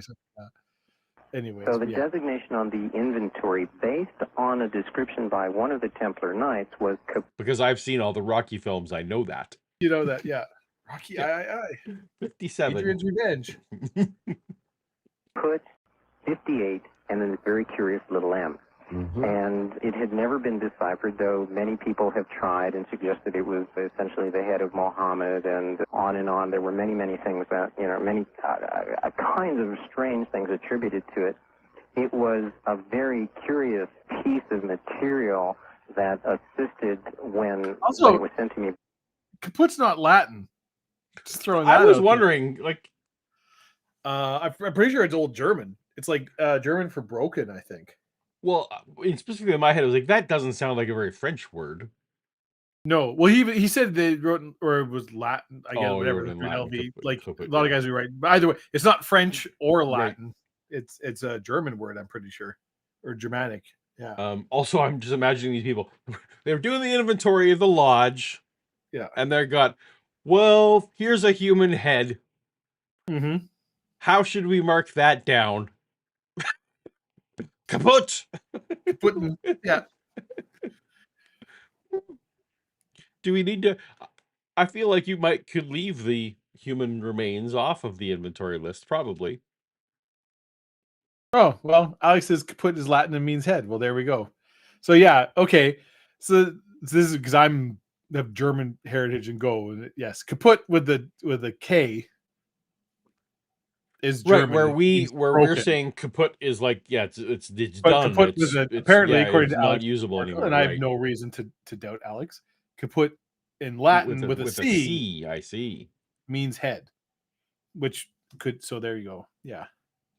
So that would be awkward in, if a Latin person is talking to German people. Yeah. And yeah, one of them wanted a head, and he said, "Okay, I'll break your head." Okay, or I don't know how that would go exactly. It's hard to say Yeah, at this point. It'd be three company level misunderstanding antics, is what I'm saying. So he said head. So apparently this is the 57th head they found Okay, by their reckoning. by that Right. reckoning, well, 58th. So I'm wondering, did we mishear Depending it, or whether, is he dumb? yeah, which, Either way, so he made a mistake on it. It's either 57 or 58. I really feel that this for the points, it right. doesn't matter. Whichever way More it than is. close to 60 heads have been found in their inventory. Oh, yeah, thus decapitate. Yeah, okay. Well, that makes sense. Yeah, Mm. yeah. As origin. Yep. Okay. Your etymology sounds plausible. Yes, Timothy Harmon. Yes. Thank you. This is where I was Yeah. trying to get to. Can I Exactly. get one? Here's a human head. Write it down. The one with a beard. That's right. Oh, that's number 58. We've had Mm. 57 clean-shaven heads. Yeah. Yeah. or Head with beard. ladies' heads, something. Yeah. Anyway. Probably Baphomet. Mm-hmm. Makes sense. Yeah.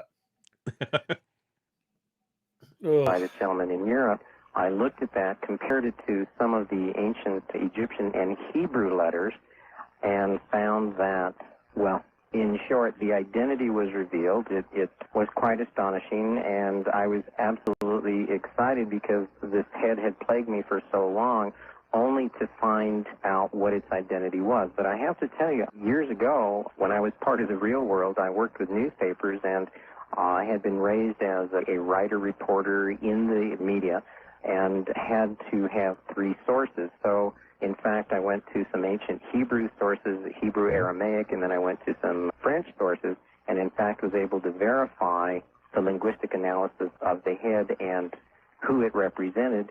Unfortunately or fortunately, this suddenly opened up a floodgate, and it was the identity of head suddenly not only supported the fact that the family of Jesus or his descendants were alive in France.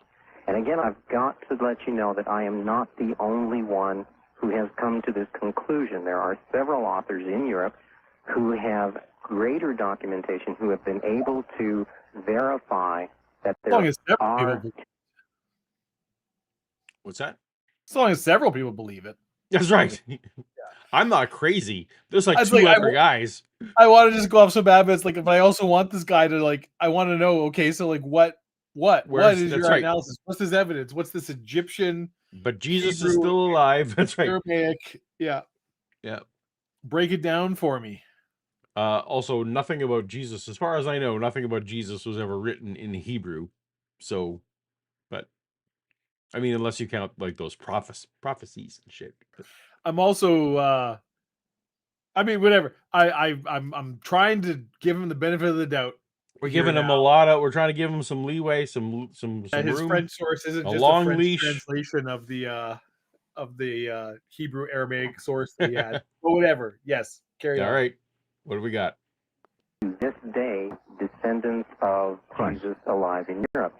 However, what happened for me was that the deciphering of the head, of the identity of the head, allowed me to trace it back not only to the time of Jesus and Mary, but even beyond, into ancient Egypt, into ancient Samaria.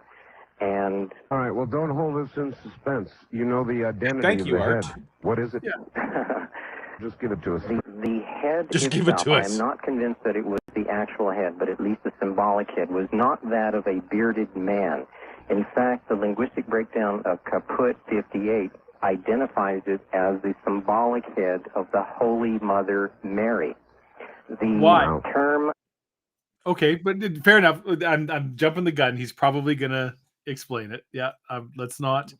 Mary. Paul, this is the classic sin of a reactor jumping on the point Fair before enough.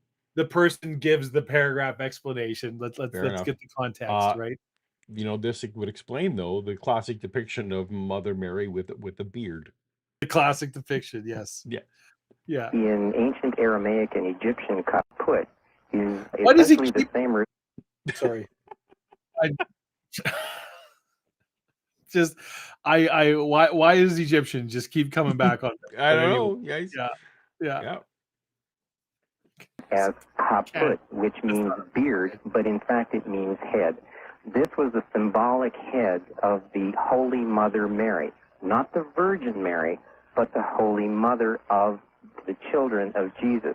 In fact, the Templar Knights had Mary Magdalene. Oh, so Not Mary Mary. Magdalene had some facial hair. Okay. Yeah, but so he's saying this isn't the head of Mary, the mother Right, of not Jesus. right. It's the head So of Mary, the so mother don't of worry, Jesus. your Christmas So- pageants are fine with no bearded Mary. Yeah.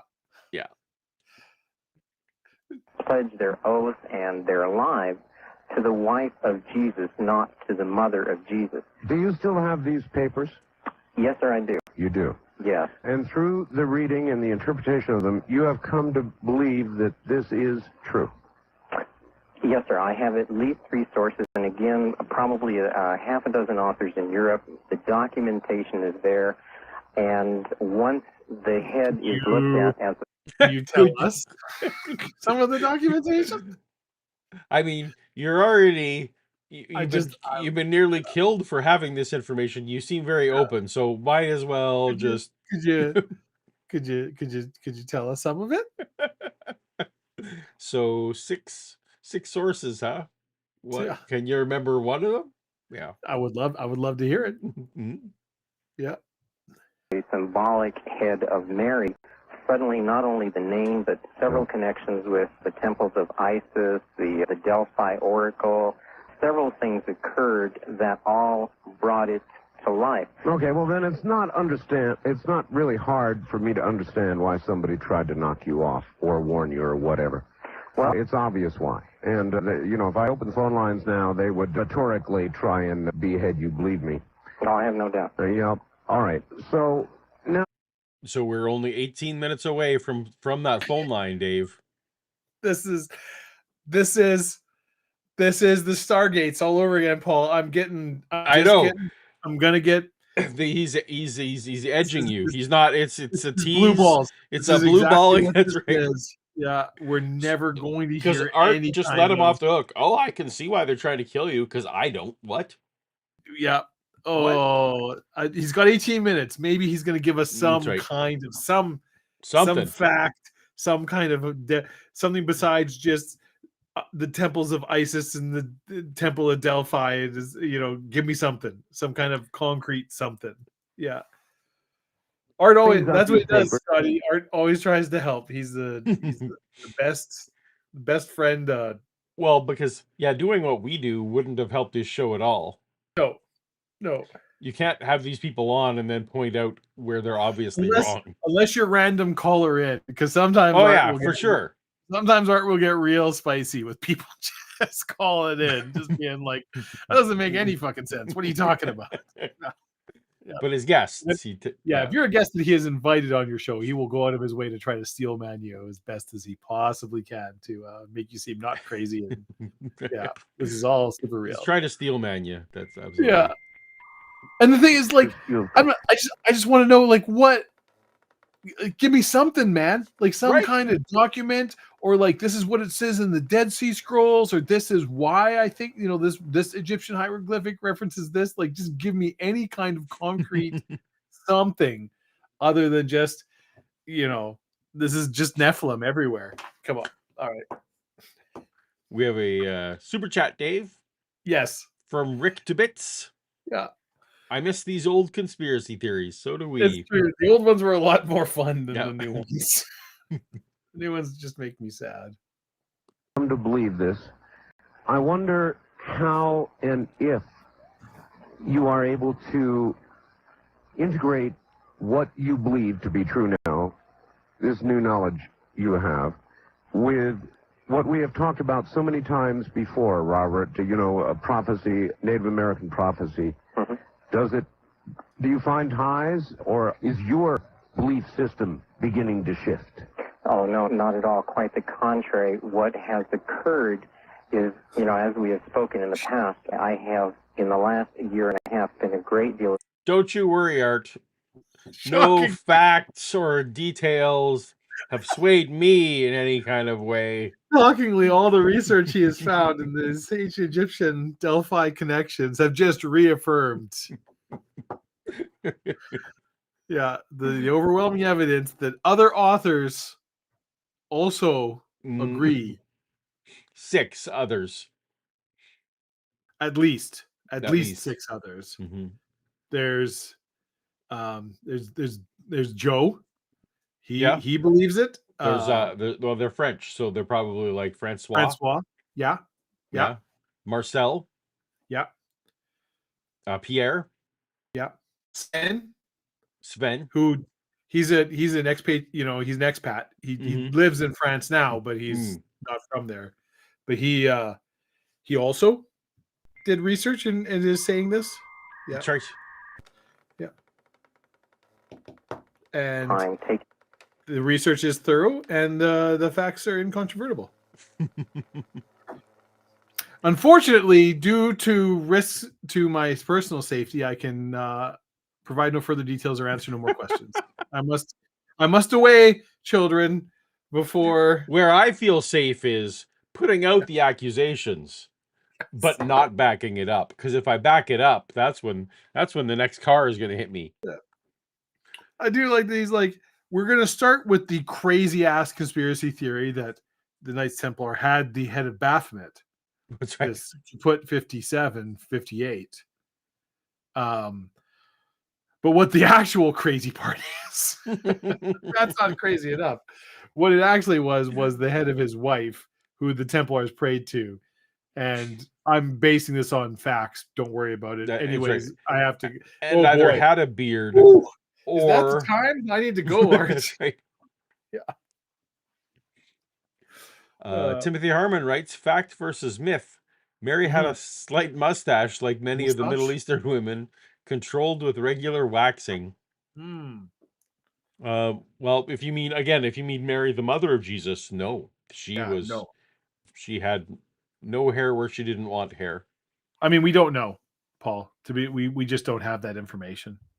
I feel like we can confidently say that, you know, the Blessed Virgin Mother Mary of Jesus. God ain't into no hairy chicks. That's right. Or maybe he is. I don't know what God's into. You know, I don't know. All right, fair enough. We so we can't confirm. It's not a known fact. I have my own headcanon, as it were. Who else can we make mad tonight? That's right. Prophecies from cultures all over the world, contemporary cultures as well as ancient cultures, my own people, etc. And the prophecies all suggest that something is occurring. The Hale-Bopp comet is most certainly one of the most significant factors in the prophecies coming to fruition. But one of the things. Do we have anyone have comets on your bingo card? You got that one. If you got any comets. Yeah.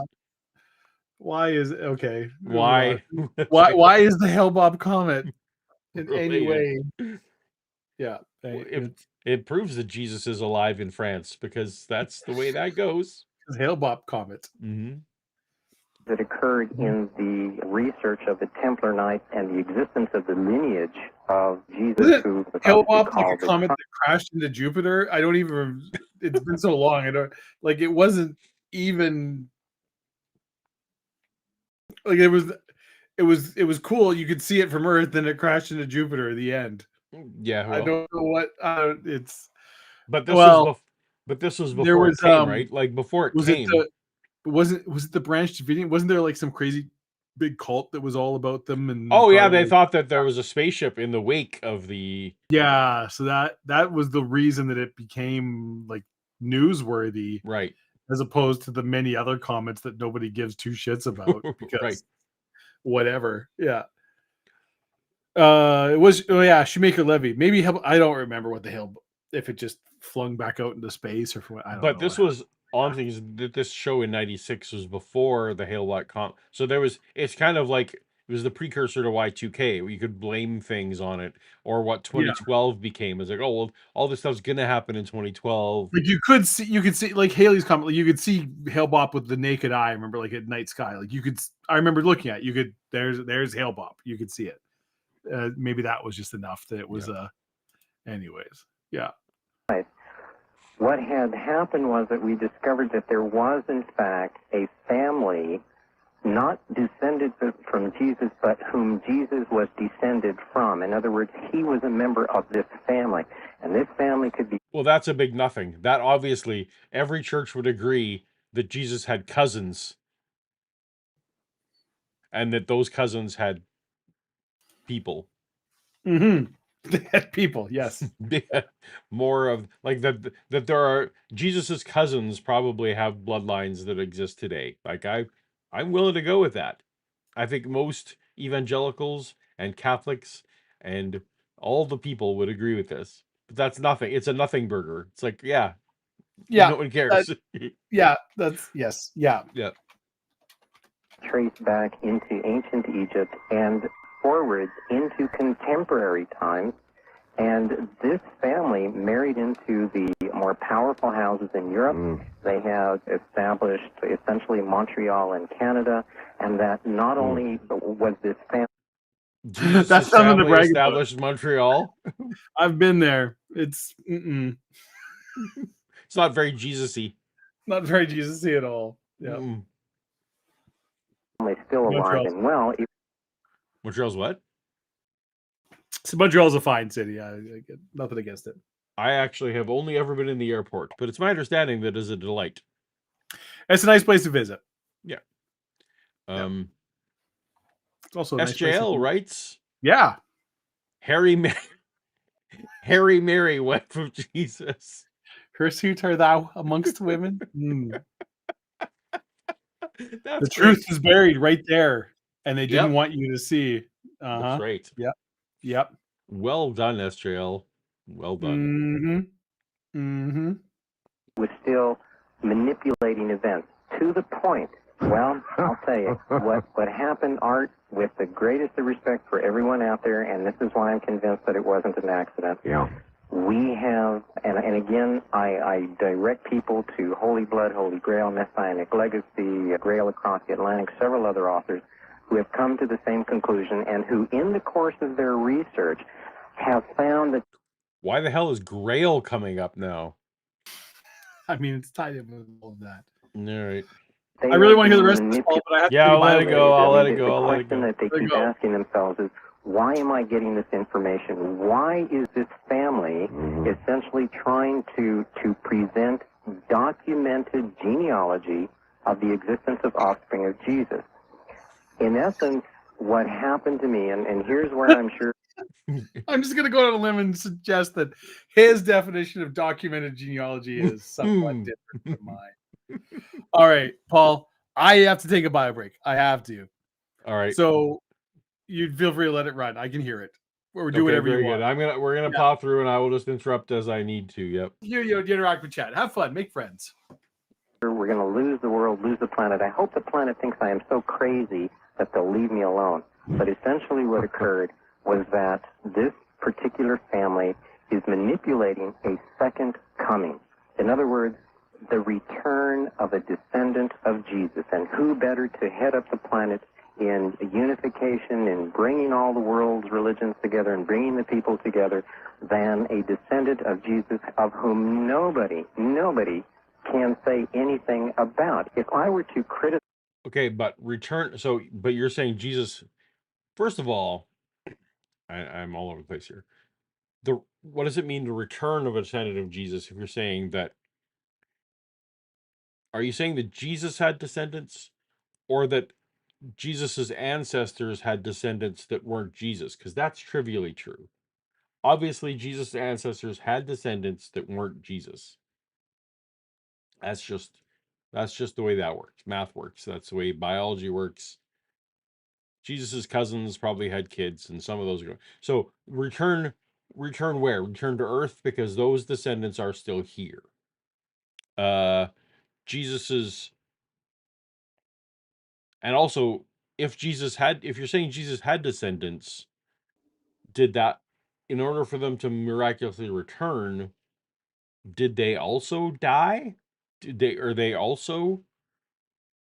that line die out, and then from heaven someone's restoring that line? If not, why doesn't just Jesus come back, as opposed to Jesus's great grandson coming back from where, and where was he? Did he just die? Dave, Yeah. no clarity was achieved while you were gone. No, I had a feeling it wouldn't be. Or you were to criticize this family, and this is the family descendant of Jesus, you're going to be very quickly labeled the Antichrist, blasphemous, and sacrilegious isn't enough. But what occurred was, I mean, the bar for being labeled the Antichrist is pretty low These days, yeah. Yeah. Yeah. Or at any day of my life. That's true. It's true. It does ebb and flow a bit, but yes. But I remember. Speaking, you're right. You're right. I remember being a tiny child and not even knowing who these people were. It's like, oh well, someone's got an opinion that so and so is an Antichrist. I feel like you heard it that phrase more growing up than I did. Probably. Yeah. I am sitting here. Also, more often than not, a political figure that's just someone doesn't like. Yes. Yeah. I'm gonna tell you a secret. What's that, Dave? Don't go spreading this around. But it's possible I was taken out for birthday drinks before this stream even started. Oh my goodness. Well, and might already have been, chemically enhanced. I see. So let me tell you, if you need to, because oh fuck no, we're good. Okay, this is very good. Well, no, I'm just if at any point it becomes too long, my preference would be to make you have to go so long that you're considering just not even stopping. But I mean, we're just gonna let's do this, because I will tell you, Dave, there is an hour and 20 minutes of calls that we can. So there's plenty of material. I have every confidence in my ability to outlast you. Now, to be fair, it's not a fair contest. I have a tremendous head start due to geography. Right. Yes. So for me, it's been Saturday for a while now. Yeah, and it's not even close to Saturday for me. Yeah. So I blame the woke crowd. Yes, that's right. Yeah. The wokeness of the time zones. The wokeness of the time zone crowd. Yeah. Prophecies are coming true that in fact, all of these things that are about to happen, when you look at it in context with the return of a descendant of Jesus, suddenly the world opens up to an entirely new scenario. The prophecies that I have been supporting and talking about for a year and a half support the return of a descendant of Jesus. The signs are in the skies, the Hopi prophecies, the Aborigine prophecies, Samaria, Egypt, etc. Suddenly, what I am doing is I am saying, yes, the prophecies are being fulfilled. Yes, a descendant of the divinity is about to arrive. All right, let's talk for a second about hell, Bob, and what sort of harbinger that is. Yes, there we go. Okay, how does this relate? How does these two things relate? That's great. Good job, Art. Well done. Probably not Hell, Bob will be closest to us, most visible. In fact, maybe even covering, I'm told, a quarter of the sky by, next March or April. Isn't that about right? Yes, my understanding is April the 1st of 1997. It'll be in its brightest and most dramatic point, and my understanding is that the estimation is from 1/3 to 1/2 of the sky that it will cover. Yeah, I've heard that much. That's right. I've heard that much too. It's going to be a magnificent event. What do you believe it to be What is Hail Bob? I've heard it called the Blue Kachina, is it? Yes, I'm the one who originally started calling an old Kachina figure the Blue Star. It's known as Nangasu, who, and according to Hopi prophecy, and again, I've got to go on record, but I've got to tell people out there, I am not a Hopi elder. I'm not a... I'm sorry. I'm still going back to living in Saskatchewan. Yeah.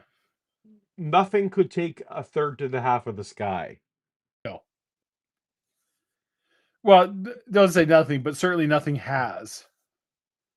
I feel like I guess even if that's not Jupiter, true. like I even have- if Jupiter was like in our orbit, you would still see. I've seen some pretty impressive northern lights in my day, but that would be the only thing. That would be That the takes only... up more than half the sky. I have. I even have photos on my phone Like, right but now. like every which way you spun, 360 degrees. Well, I mean, the sky, like horizon to horizon, the sky. Yeah. Okay. And certainly when I lived in the Northwest Territories, in the north of the Northwest Territories, I've seen a lot of northern lights up north. I'm just trying to imagine to myself, would I consider that to be half the sky? I've seen, not in Saskatchewan, but in the Northwest Territories, and especially the North Coast, like close to the Arctic Ocean, Northwest Territories, I have seen northern lights that were literally horizon to horizon. Like Okay. the entire sky was this. But Now even here, I've seen northern lights that were like, this is a big chunk of the so sky. here's where I'm gonna like. But that is not a celestial body. That's yeah, a like here's giant where I'm gonna say that's not a relevant example because that is No. inside our atmosphere. Yeah, that's the And so only it's- that's the only thing I it's can think of that I've toying ever with seen the that uses atmosphere. that much. It's not Yeah. an object approaching our atmosphere. No. Yeah. No. Like I feel like even if Jupiter approached our atmosphere, like you'd see something else. Yeah. Yeah. Yes. Yeah. I mean, unless it got like close Right. enough to Yeah. I mean, destroy gets- our. Sure, if you're within moon levels or Yeah. spokesperson for anyone other than myself. Okay. But half the planet would be looking away from it. Yeah, you and I were both alive. Like we saw Hail Bob. Yeah, it's true. It did It's not true. like it was a thing. Like you could see it. You could see with your naked, like I say, with your naked eye, you could see this comet, but just barely. Like it wasn't brighter than okay. So, anyways, certainly didn't eclipse the moon. Didn't outshine, the sun and the moon in the sky. And I don't recall it proving that Jesus's ancestors were back, but okay. And back Did you know, from Paul? where?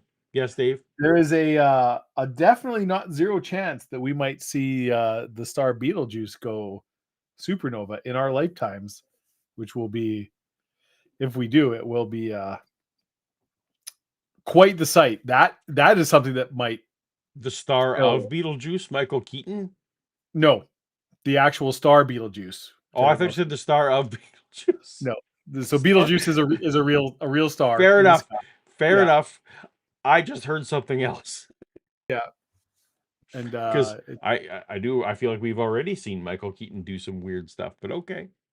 It is everyone, all astrophysicists and astronomers, everybody agrees. Like it's dying. It's going into its final convulsions, and it's only a very short matter of time until it goes supernova. Now, but we're talking short in still astronomical time. So whether or not this happens in our lifetime or like, well, that's the thing. I get but probably almost certainly within a couple of 100 years, it is going to. Which that is when you're talking about the life of stars, it's like any second now. Like it could. So there is very definitely a chance that within our living lifespans, we might see a supernova of a absolutely massive star that's pretty close that you will definitely be able to see during the day. You will, for quite a while, you will see this. Well, I would like to see that. Are we allowed to look right at it, or do we need pinhole cameras and stuff? I think you can look right at it. I don't think it's like an eclipse. Yeah. Okay. It'll just be a very bright light in the sky. Mm-hmm. Having said that, I've got to stop you right there, because one of the messages that I've received from many people, and I'm going to ask you about it, Robert, is, and you can just shut your mouth or tell me you can't talk about it, but it's being said everywhere that you are in possession of the final 4 Hopi prophecies. Oh, don't ruin my retreat.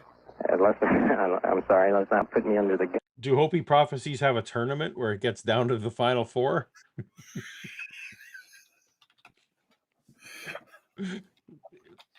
I mean, My bracket is terrible on the Hopi prophecies, let me tell I'm you. not. I have no comment on Hopi prophecies. Good luck to all of them. I'm here. My Hopi prophecy bracket is shot, Dave. It's shot. It's absolutely shot. I'm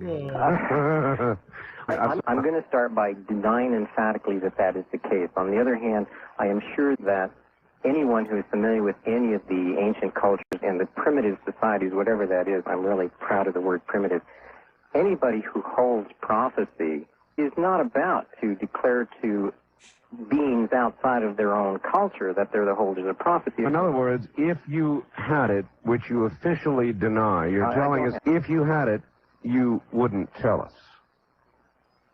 That scenario is true. If I did, I wouldn't. I would be putting myself on the line, and I... That's not how West Caucasians feel. So we'll tell everybody what we believe. I was going to say, also, anyone who says, well, we only let people know about our prophecy after the thing that prophesied has happened. That's not as impressive. That's not as impressive. You know what? This whole time we knew that, I don't know what thing is going to happen. We knew that the Twin Towers, we predicted that hundreds of years ago. We just couldn't tell anyone. One of the most vicious fights I ever had with my father, and we've had a number of good ones, was one night when we were watching Jeopardy, and it'd be like, blah, blah, blah, here's the answer, and he'd be like, I knew that. And so after like 15 questions, I was like, be a lot more impressive if you actually, said the answer before. It's like, wait a minute, I'm like, what? I'm not saying anything. I'm just saying anybody can say they knew the answer. Yeah. And it sort of, that was the start. And by the end of it, we were full on yelling at each other. It was, my mom will back me up on this. It was just like, hilarious. Yeah, I knew that. Yeah, I knew that. Oh, did you? Well, that's amazing. Would have been even more amazing if you'd said it before the guy on the TV said it. Yeah. Show us all how smart you are. Yeah. All right. Yeah. So Robert here letting us know that how you know it's the people who have the real prophecy won't tell you. Oh, no. Yeah. They won't, but they'll tell. Well, presumably they'll tell other people, in their culture group. Right. But they aren't saying. But they don't want anyone else to know that they have the prophecy. Oh, no. It'd be kind of like, yeah. So Dave, a hypothetical superpower may well be that you can tell when someone's lying or not. Oh, that's a hypothetical, not your hypothetical superpower. That's a hypothetical. That's superpower. A hypothetical superpower, and so, right. But then the question is, would you that superpower really only gives you benefit if you don't tell anyone? I don't know. I feel like there's certain. Oh, and if you could demonstrate it, you could certainly parlay that into. No, but the benefit is to go into a room. The person talking to you knows that you can tell when they're lying. Right. It's like being hooked up to a lie detector, and it's like, well, you're not going to lie. You're on everybody knows. Yeah. Right. You don't want people to know. Yeah. That's that's one of those things where it's only useful. It's like the emperor's truth speaker, and so you learn how to skirt the truth to sort of. I'm not technically lying, but what I'm saying is misleading. Right. You lie without lying. And then like a goddamn Harkonnen. That's right. But in Dune, they used it the reverse. They would always bring a Bene Gesserit. Yeah. Because they just didn't. Everyone knew what that meant. It's like, well, if I lie, everyone knows, so I'm not going to lie. Yeah. But you learn how to not technically lie. Sure. Yeah. What I'm saying is true. Right. You're interpreting it this way. That's out of my control. Right. But I guess that was just the reverse strategy. One strategy would be is that you don't want them to know that you have a truth teller. The other Yes. strategy is to just Or perhaps, Paul, yes, Dave. play the double bluff and lie when you know that they know they're lying, right? In an effect to hide an even deeper mistruth.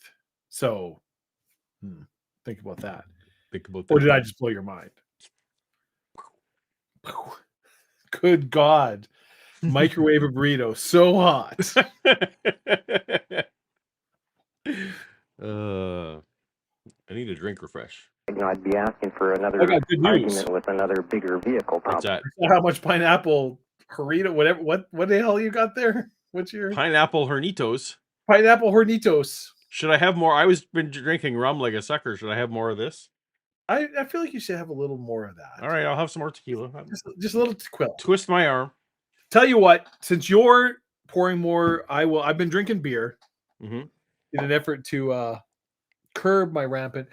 I'll give it. So I have actually 2 bottles of scotch here, Paul. I have the Lagavulin 16, or I have the Bowmore 12. Which do you think we should go with? They're both very smoky. I mean, I have many other bottles of scotch upstairs, but they're upstairs. Remind me what the first one was again. I was completely paying Actually, attention. to be fair, I actually realized there's 2 more bottles that are like 3 feet away. Give me 1 sec here. All right. We have 4 bottles of scotch here. So,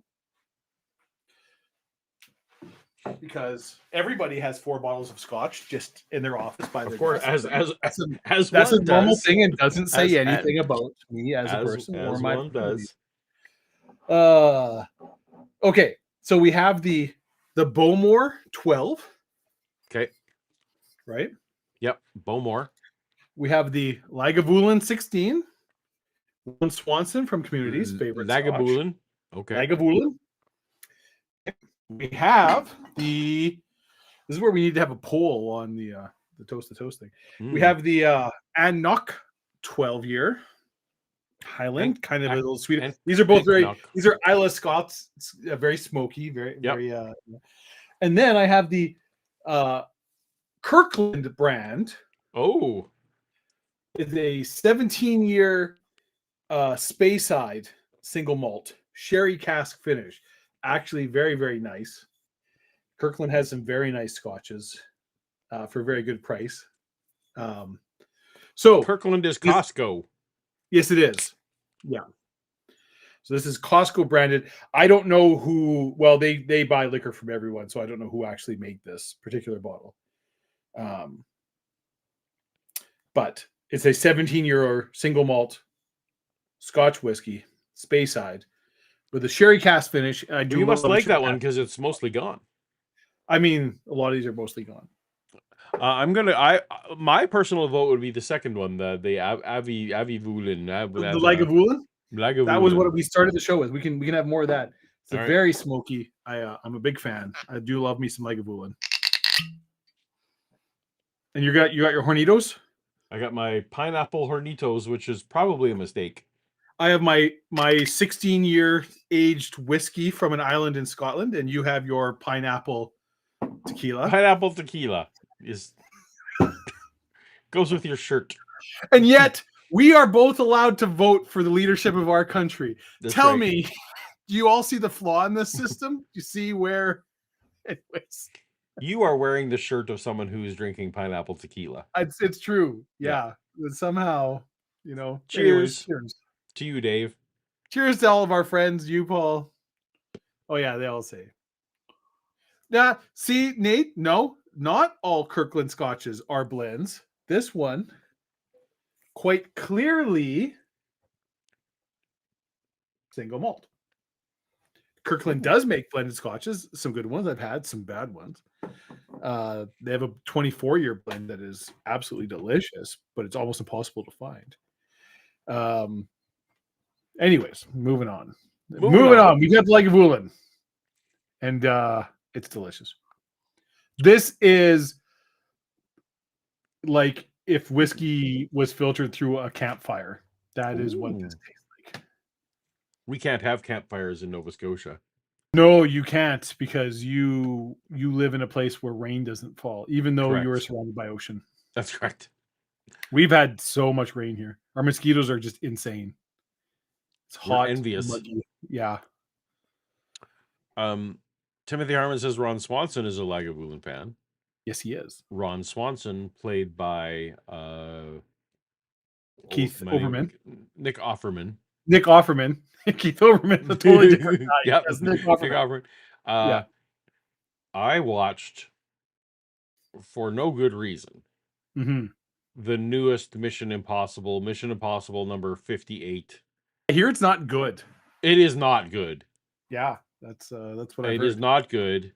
A Yeah. full third of the movie is just like clips of, hey, remember why this was significant? We'll just play you the scene from the movie where this happened, because we're doing a clip show, apparently. Anyway, Nick Offerman is in the new Mission Impossible. Right. Okay. And they have him clean shaven, and it is the most off-putting thing. It's like It is so... when all of a sudden Sam Elliott started showing up clean shaven in various things, and you're just like, nah, that ain't right. no, this isn't gonna. No. It's like that one time you showed up here with clean shaven. Oh, dude, it looks fucking terrible. So bad. Yeah, So bad. So Yeah. Nick Offerman, please don't do that anymore. I think Just you're not. an amazing actor. He's in a he's in a movie called Sovereign, right? This year. That movie is great. Yep. He was also very good in the He Umbrella played the Academy president recently. in which, sorry?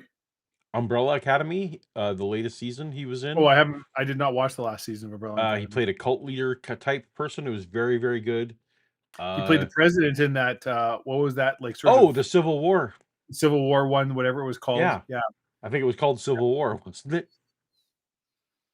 Might have been. I saw it in the theater. Can't remember. Don't remember. Anyway, so Nick, just drink your Lagavulin. And I have no idea if he actually legitimately likes Lagavulin. I feel like the character does. Yeah, the character. Yeah, Ron Swan. He went on a tour of the Lagavulin enjoy. distillery in one episode of Parks and Rec. I remember. Yeah. All right. Hey, here's a fun story. Oh, I hit the wrong button. What's the fun story? I once bought my a bottle of Lagavulin 16-year-old Scotch for his birthday. Okay. And then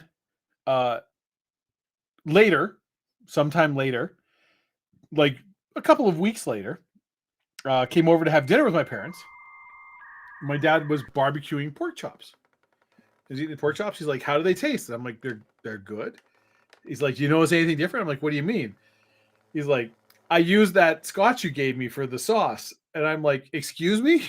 He's like, "Yeah." I'm like, "You used 16-year-old single malt Scotch as an ingredient in a barbecue sauce for pork chops?" I'm like, if you were like, if you have an inclination again, like, I will tell me. I will go to the store. Yep. Why? Right? It's like, hey, here's this 1933 Merlot that I'm just using to glaze this pan I cook sausages in to make a nice beef dip for my au jus for my beef dip. And just like, I'm sorry, what did you just do? Anyways, that was another fight that we had. Actually, it didn't really turn into a fight, because even my mom was like, what did you do? Why would you do that? This is not an ingredient. Yeah. This is not. Why would you take this 107 whatever? It's choices were made. They weren't the choices I would make. There's cooking sherry and drinking sherry. They're not the same. I took my Apple Vision Pro and I turned it into goggles for welding. Like, okay, I guess so, but also like, it'll work. It'll do the job. Just maybe don't. Just maybe don't. Maybe. Anyways. Scotty Orange wants to know. Yeah. Y'all going to send Gavin Newsom a 74? A 747? Oh, 747. What is it, Gavin Newsom? He's the governor of California, Dave. Is that what he is? I was like, I feel like I should know that name. He's the governor of California, and hero to many, and enemy to even more. Okay. Yeah. I don't know why he needs a airplane, a 747. He might have said something or go, You and I are not as up on the California politics as maybe well, we I should. kind of try to be, but I still don't. Yeah, I don't know. I don't know. I don't even try to be. Yeah. When I lived in California, Arnold Schwarzenegger was the governor, so that's fun. The governor. He was the governor. Mm-hmm. All right, let's get back to the show, Dave. We got 13 minutes of. We got 13 minutes. We're out. going to do this. We're going to finish it. If you had it, you wouldn't tell us. Oh. That scenario is true. If I did, I wouldn't. I would be putting myself on the line, and I'd be asking for another argument with another bigger vehicle, probably. So, and they're not going to do that again. All right, I can read between the lines anyway, and so can everybody who's listening. So let's return for a second to Hail Bop. Hail Bop is going to be a major event. The entire world is going to look to the sky and see something quite amazing in about a year, less than a year now. And what do you believe it is? What is the Blue Kachina? What does it mean? What is it the harbinger of, Robert? In Hopi prophecy, there are numerous stories and legends about the end of the fourth world. We are considered to be in the fourth world now, and that is coming to a close.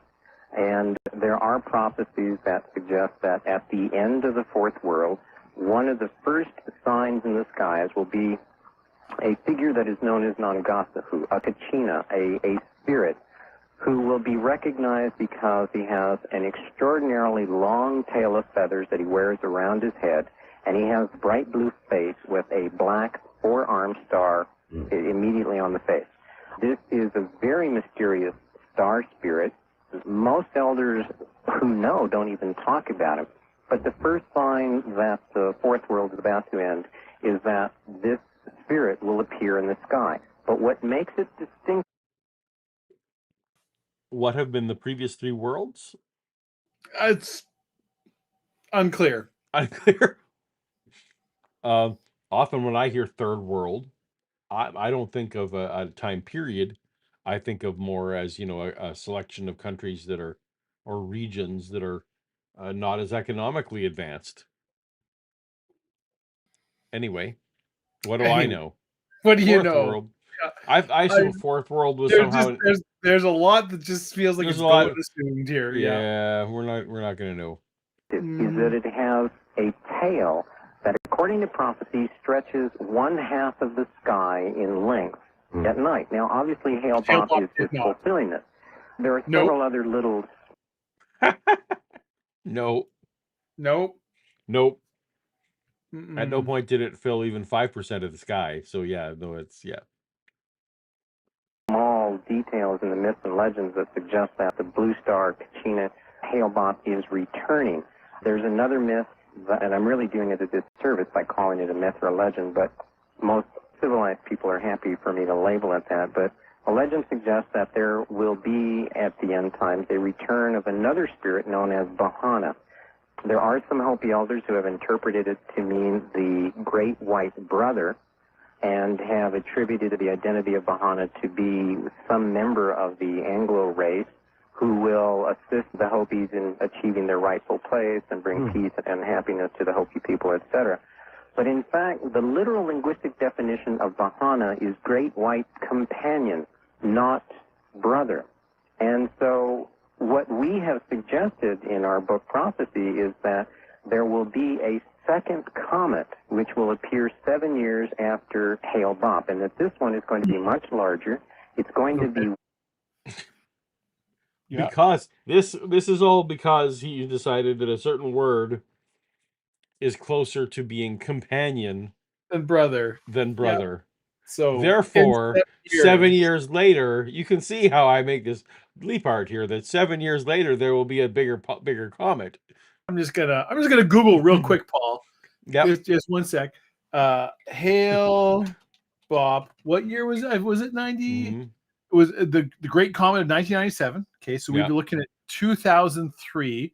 Mm-hmm. I'm just gonna Google comet. Was there? I'm just gonna say comet bigger than Hail Bop 2003. Okay.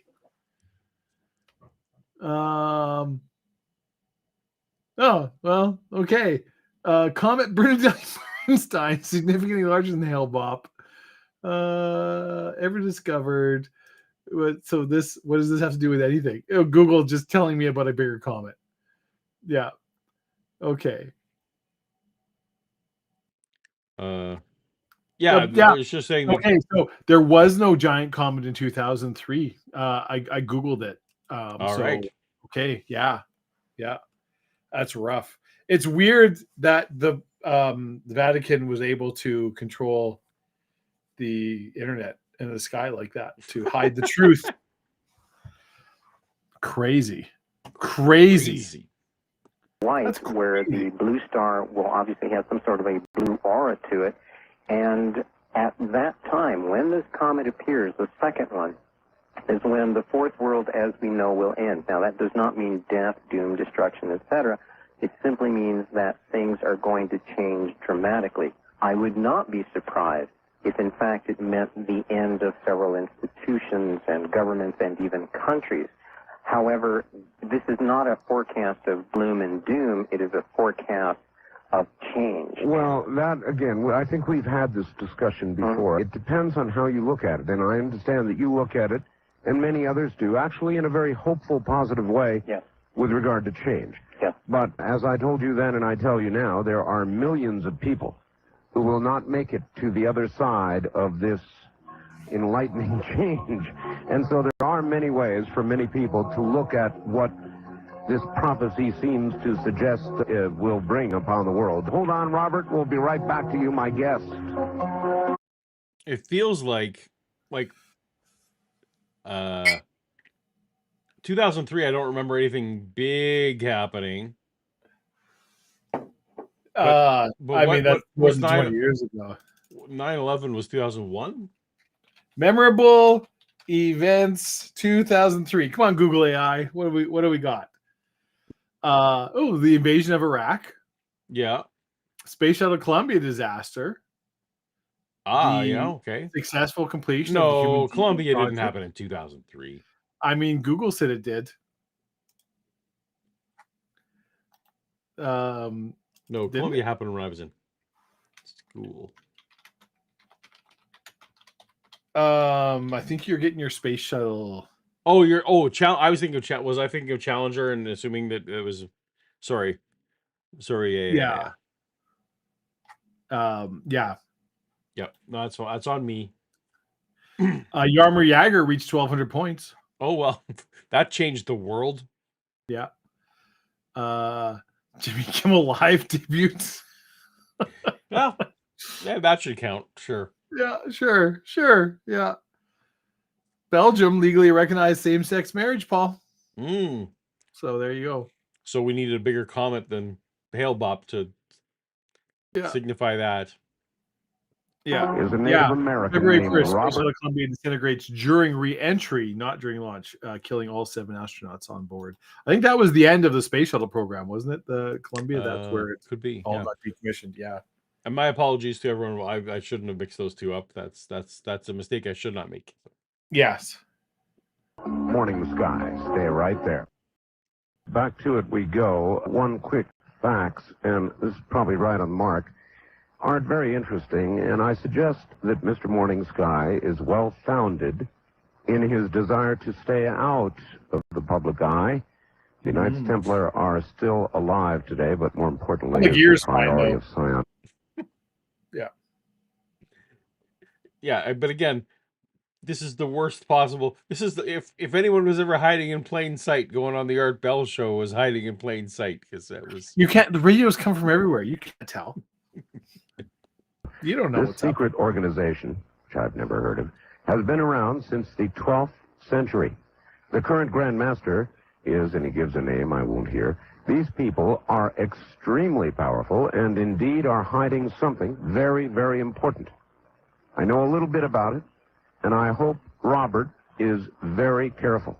Dave from Redwood City sounds like good advice. Robert? Well, the gentleman has hit it. Being careful. That's so specific, Dave. I mean, 98% of Illuminati assassinations happen around the home, Paul. You want to be careful. Yeah. Right on the head. I was not aware of how alive they are today and how powerful they are until, as I said, I received this information and sent it back to France, only to be treated, as I said, to an argument with an automobile. So the gentleman is extraordinarily perceptive.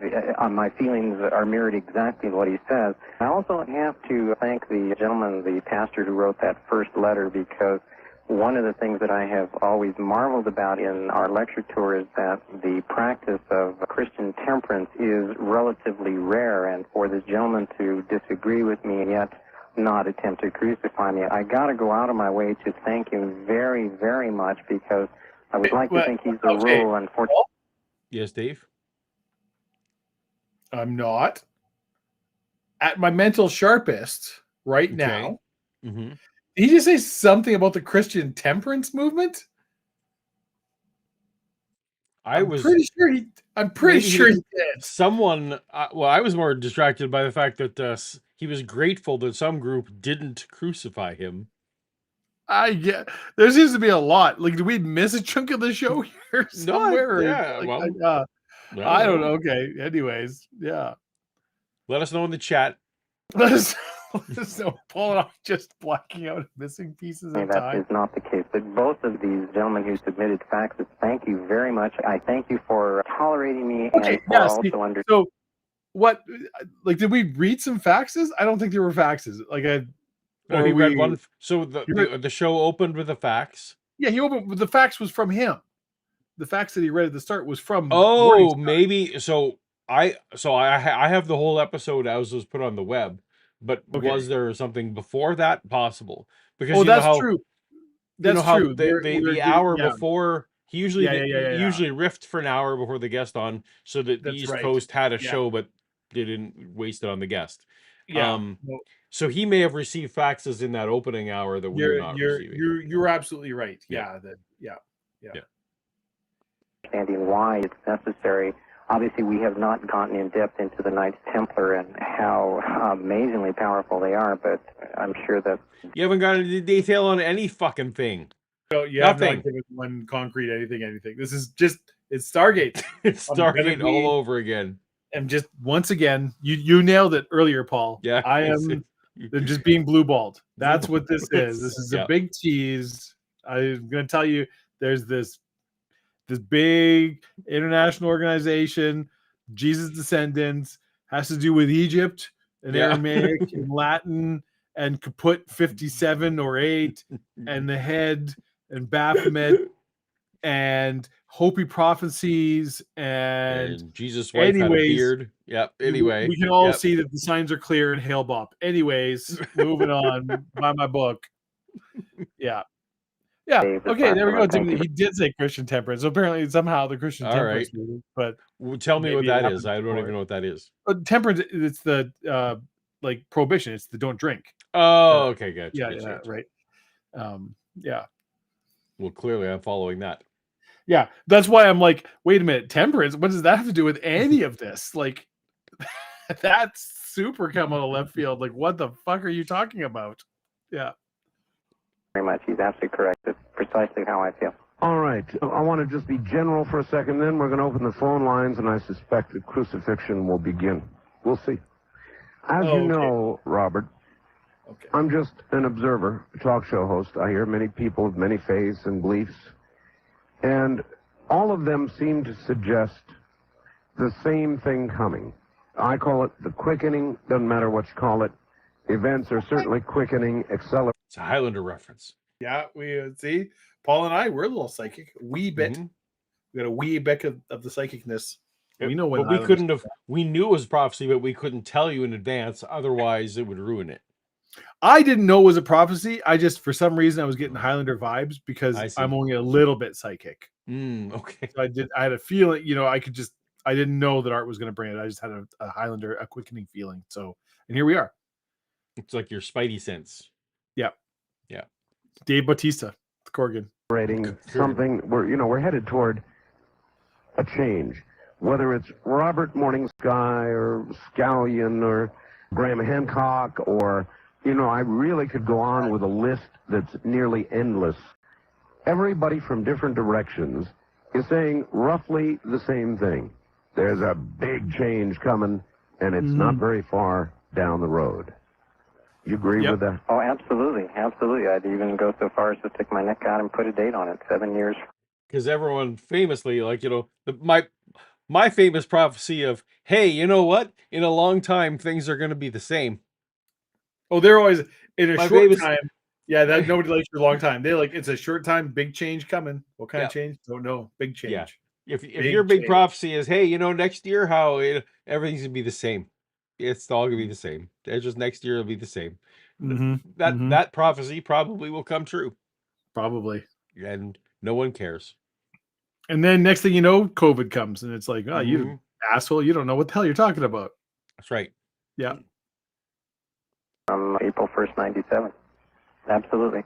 You know, like you need your neck any further out than it is. You know, somebody who came over this afternoon asked me, you really going to do this? And I said, you know, if there's any forum where I'm going to get a fair chance, it's with Art Bell. And so if perhaps what I can do is portray myself as so far out that it's not worth listening to me, save for the handful of, you know, truly dedicated researchers and people who want to know. Maybe that's what I need to do, is to really sound like I'm so far out that they'll... Mission accomplished. Speaking of 2003, we need, where's George W. No, but George W. Bush, that was the year he had his mission accomplished banner that he put up on the... You're in the year of our Lord 2025. Yeah, well done. You sound really out there. Congratulations, sir. If I could sound like I don't know what I'm talking about, no one will listen to me. Okay. Well. Yeah.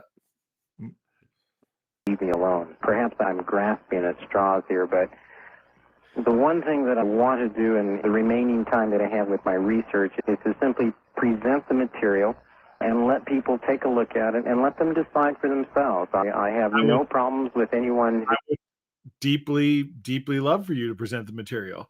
That's correct. Yes, I would. Yep.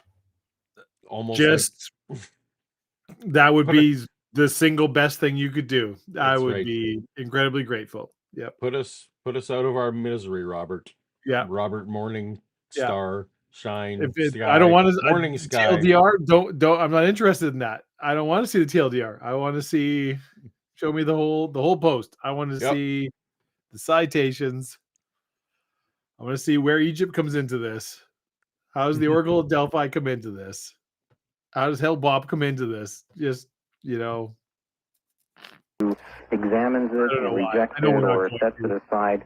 I obviously have a problem when people won't even look at it or label it before they even examine it. All I hope to do is present some material and then let the world run with it from there. I am extremely proud of the response we've had from the public. As I said in the letter that you read, I think the general public is a lot smarter than our world leaders and supposed messiahs would have us believe. We are much smarter than that. All right. Robert, we're going to take a few calls here, and they are unscreened calls. Let's see what we get. West of the Rockies, you're on the air with Robert. Morning Sky. Hello. Hello. Robert is a friend of mine. All right. Where are you? I am calling from Santa Cruz. Santa Cruz. And I just wanted to tell you, I used to lecture at the United Nations on the Knights Templars. And when I was there last in 1989, there was another young man lecturing on the Knights Templars along with me. He went back to Arizona, where he is from, and was immediately threatened by a government man.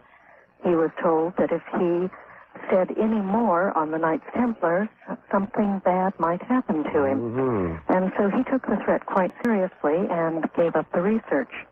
I take it, ma'am, then, that you feel with what Robert Morning Sky has done, the papers he has, the belief system he's embraced, he is in danger. I believe that there are people around who do not want the truth about... Yes. Timothy Harmon makes an excellent point before we get into Patrick. that is such a good point.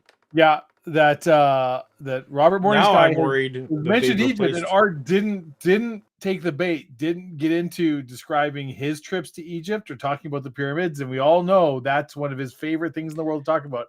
So now I'm worried that I'm worried that that's not really art, or that art is under duress in some way. I Art think is that this is my theory. This is what I believe, that art is Yeah. under art is not free to talk. There's probably somebody there Mhm. in the high desert with him, and he's just kind of ha ha ha, yeah, that's cool, you know. That's right. Yeah, that's So that, he's now it's actually adding up. so he's deliberately trying to make, good Robert Morningsky sound a little crazy, because he actually He doesn't want he's on the any of this. smear That's campaign. why he's not being like, well, can you tell me more about this? Can you get into the nitty gritty? He's That's just right. like, oh yeah, comments, cool. Yeah. Mm. Anyways, let's get to callers. Yeah. But Paul, Yes. we have a super chat from our new close personal friend, Patrick Buckaloo, who is super chatted. That is That's fun to say, Buckaloo. That is a fun Patrick name. That's a good Buckaloo. name. Very good name. Buckaloo. That is a good name. Don't, Paul, Mhm. don't forget about Harry Mary. She's the key to the whole thing. That's Don't get distracted by this comment. See, this is you. Patrick brings you and I. We have let ourselves, Mhm. and again, I think the alcohol is to blame. Mhm. The devil's joy sauce. It's been the ruin of many a good man. That's right. And Paul, I know I'm one. It is we've cause let of ourselves and solution to most of our problems. most of our problems. We have let ourselves be led astray by a bunch of flashy talk and Egypt references, and we're getting away from the Harry Mary. That this is what we should be. You know, we fell for the horse and pony show. We're rubes, Paul. We're rubes. We are rubes. We're rubes. You know, we've let the geek biting the head off a chicken distract us, and we're just marks, and it's rough. It's rough. So this is Mr. Morningstar's book here, the Terra Papers. Oh, okay. Suppressed History of Planet Earth. Okay. But what I just noticed here, if you look at the customers also bought items by Billy Carson. So that's a ringing endorsement. Well, he can't control the people who buy his book. No, you can't. I do kind of want to read that book, though. That's right. Possibly for academic research, possibly for other reasons. Who can say?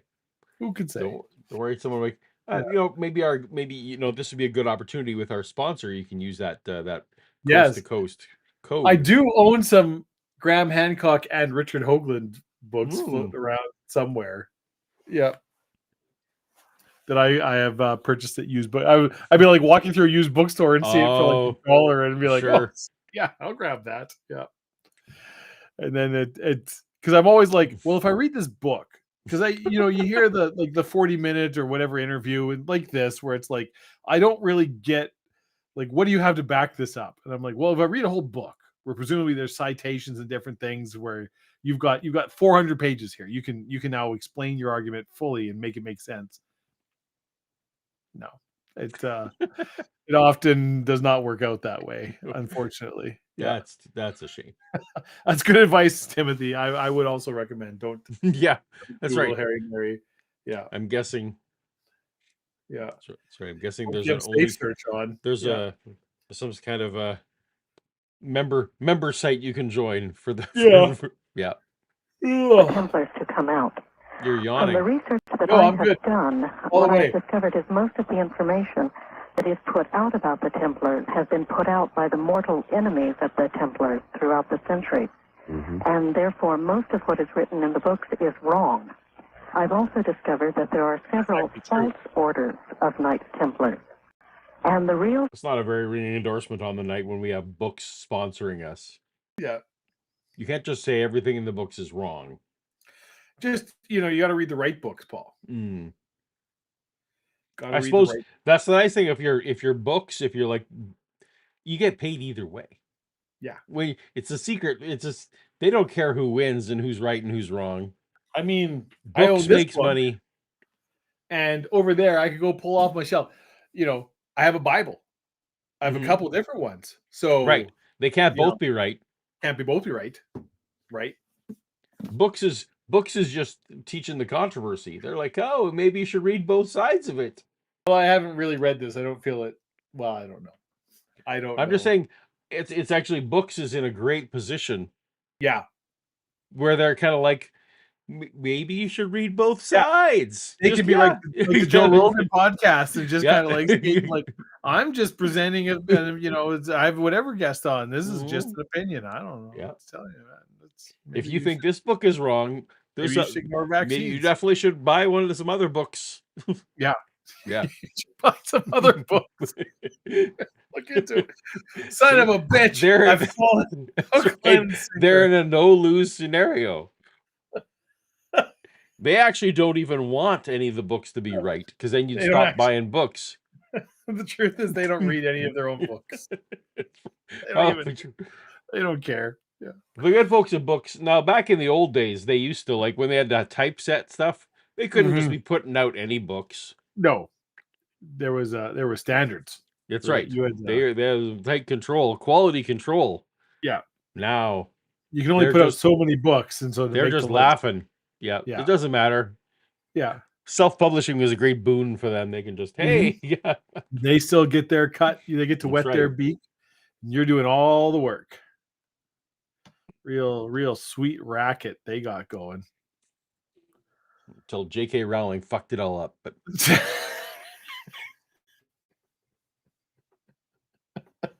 Templars are so deeply hidden that nobody can.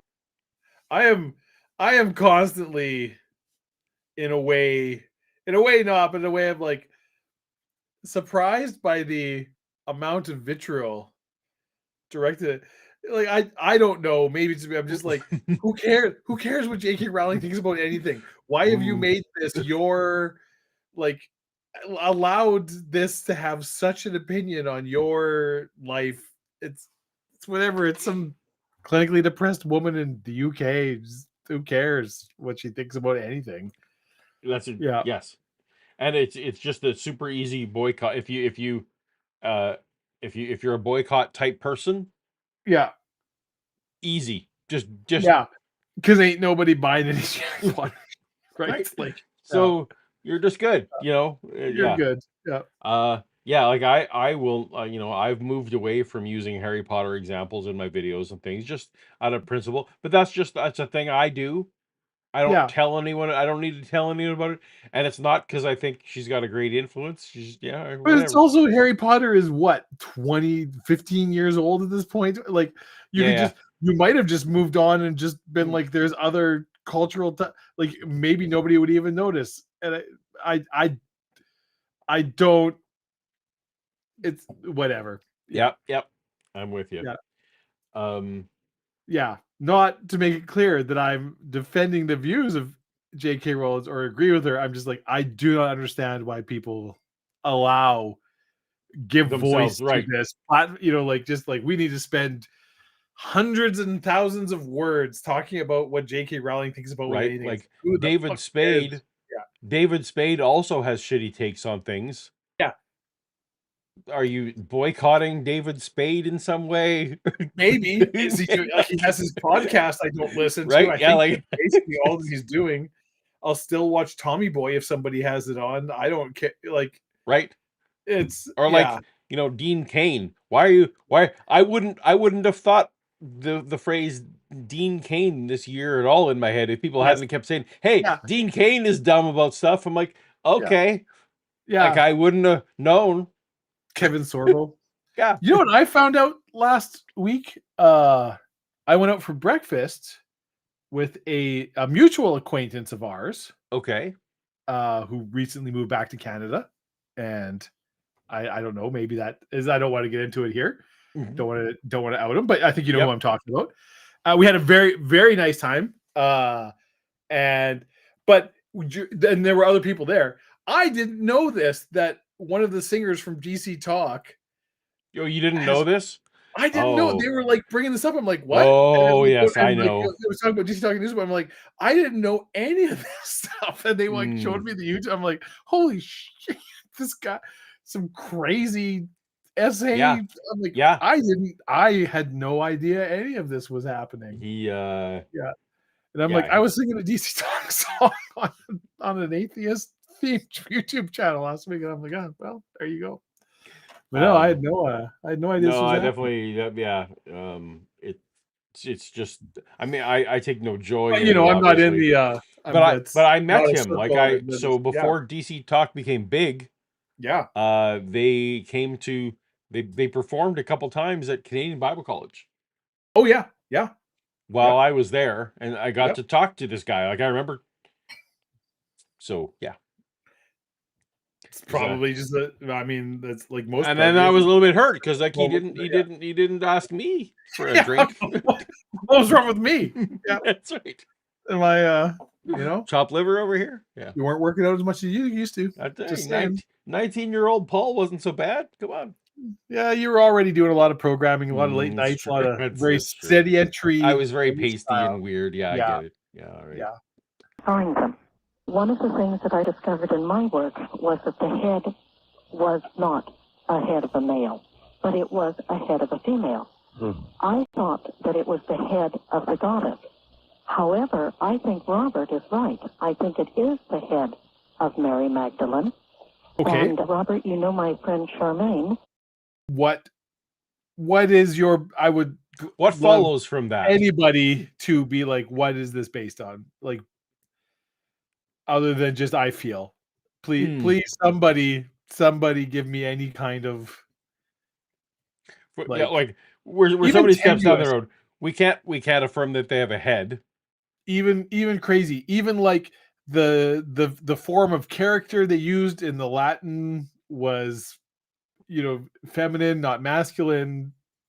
Anything, just anything. Give me some kind of thing that would lead you to this conclusion, please. Anyways, But also, I mean, to step beyond, what would follow from that? Okay, so the Knights Templar has Mary Magdalene's head. Okay. Therefore what? Therefore, she thought it was originally a goddess head. And she's like, no, actually, he's probably right. It's Mary. It's probably not a goddess. Well, What goddess? What do you? you know what? I will give her this. I also agree that it is more likely that it is Mary Magdalene's head than a goddess's head. I also agree. Yeah. If those are your only two choices. Yeah. Yeah. And so as soon as I get off the air, I'm going to give her a call and ask for your telephone number so I can call you tomorrow, because there's a lot of things that we need to discuss. About 2 years ago, I don't think that was. I think that was against policy of the Art Bell show. I don't think they gave out the guests' phone numbers so that they could have follow-up calls tomorrow. See, that's one of the important differences between that and Toast to Toast, Mhm. where we routinely will give out, Sure. phone numbers of anybody on the show. Yeah, home addresses. Dave can attest to you. You could all have my. It doesn't matter who has my phone numbers. I'm not answering, so it doesn't really matter. That's very true. Yeah. because of my sincere research into the Knights Templars, I was allowed to attend one of the meetings. And I would like to tell Robert some of the things that I discovered there. I would imagine. You broke the trust. Lady, caller, you said because of I was so sincere, they let me in the meeting. Now let me just stab the Templar in the back. You can't. You betrayed that trust. Yeah, they probably made you sign something too, and you're just like, see, Paul, this is what's wrong. This right here, this is what's wrong with like Western culture. That's You right. you think everybody's just chasing AM radio or TikTok followers. You know, it's all about what you can do in the instant, and those long-term relationships. It's sad. It's We've sad. been Is what it grinding. is. We've had our Templars going for almost, for like 800 years now. We've had our Templars going, working away, and then we let some lady come in because she seems sincere. Boom, outs us on the rate, doxes us. And on a personal note, like, so she's worked, she's become friends, she's respect of like all these Templars. Yep. and she's just going to throw that away in a heartbeat for what? For 30 seconds of fame on an for AM the radio dopamine show. hit of likes on the in 100 Instagrams followers, right? Like, means nothing. And it's sad. It's sad is what it is, you know. And probably some of those Templars are really great people, and that's lifelong friends you could have had, you know, somebody who really have your back. That's right. In any sort of like government overthrowing Famously have people's backs. Yeah. Right. Like, loyal to a fault, as it were. You need a horse head put in somebody's bed, right? But now you all you see is the glitz and the flash of what's in front of you right now, and you chase that, and it's just sad. It's just sad. And you know what? I blame rap music. Yeah. And that would help his research, Robert? Oh, listen, I appreciate very much the offer, and we'll continue with the research, even though, Paul, as I said... Here we go. Counter theory. This caller is still very much in with the Templar. Right? Is like, oh, hey, you and I got the secret truth stuff. Give me your phone number and your address and your GPS coordinates. And we can get together. If you just let me know what time you're normally home. Let's meet. What, you know what? We should probably meet at this bus stop at 2 a.m. we can talk about it. Yeah. Or just maybe an abandoned stretch of country road if you want to meet me there. Well, I'm saying that's why the Coast to Coast show had to have a policy about not giving out the numbers for that reason. Yeah. Too many of them were getting. No, this not going in the public eye, but I have to add that the idea that the head Baphomet was of the goddess is still correct. I'm going to suggest that Mary Magdalene, as well as the mother of Jesus, both named Mary. That name is, in fact, a title of a priestess, of a goddess, of the epiphany of the goddess. And so I do not disagree at all with what... You know what? I really feel like I'm just banging the same drum over and over again. But what is that based on? What I would love to know, because I am no doctorate, Paul. I'm no scholar, but I am fairly extensively read. You are on the subject of specifically folklore and occult. That's an interest of mine. That is it. Yep. I am familiar with no goddess in any culture that's named Mary. So just throwing that out there. Yep. I had a great aunt named Mary, so that's something. Yeah. See, this is why you need to hang your head in shame. Okay. Are you gonna prove me wrong? Because the Basque goddess Mari exists. The Basque mythology features Mari, a powerful deity of nature associated with wind, thunder, and the underground. Okay. So Mari, same thing. Same. Yeah. So joke's on you. Jokes on me. Joke's on you. He's right. That's you know who else, Paul?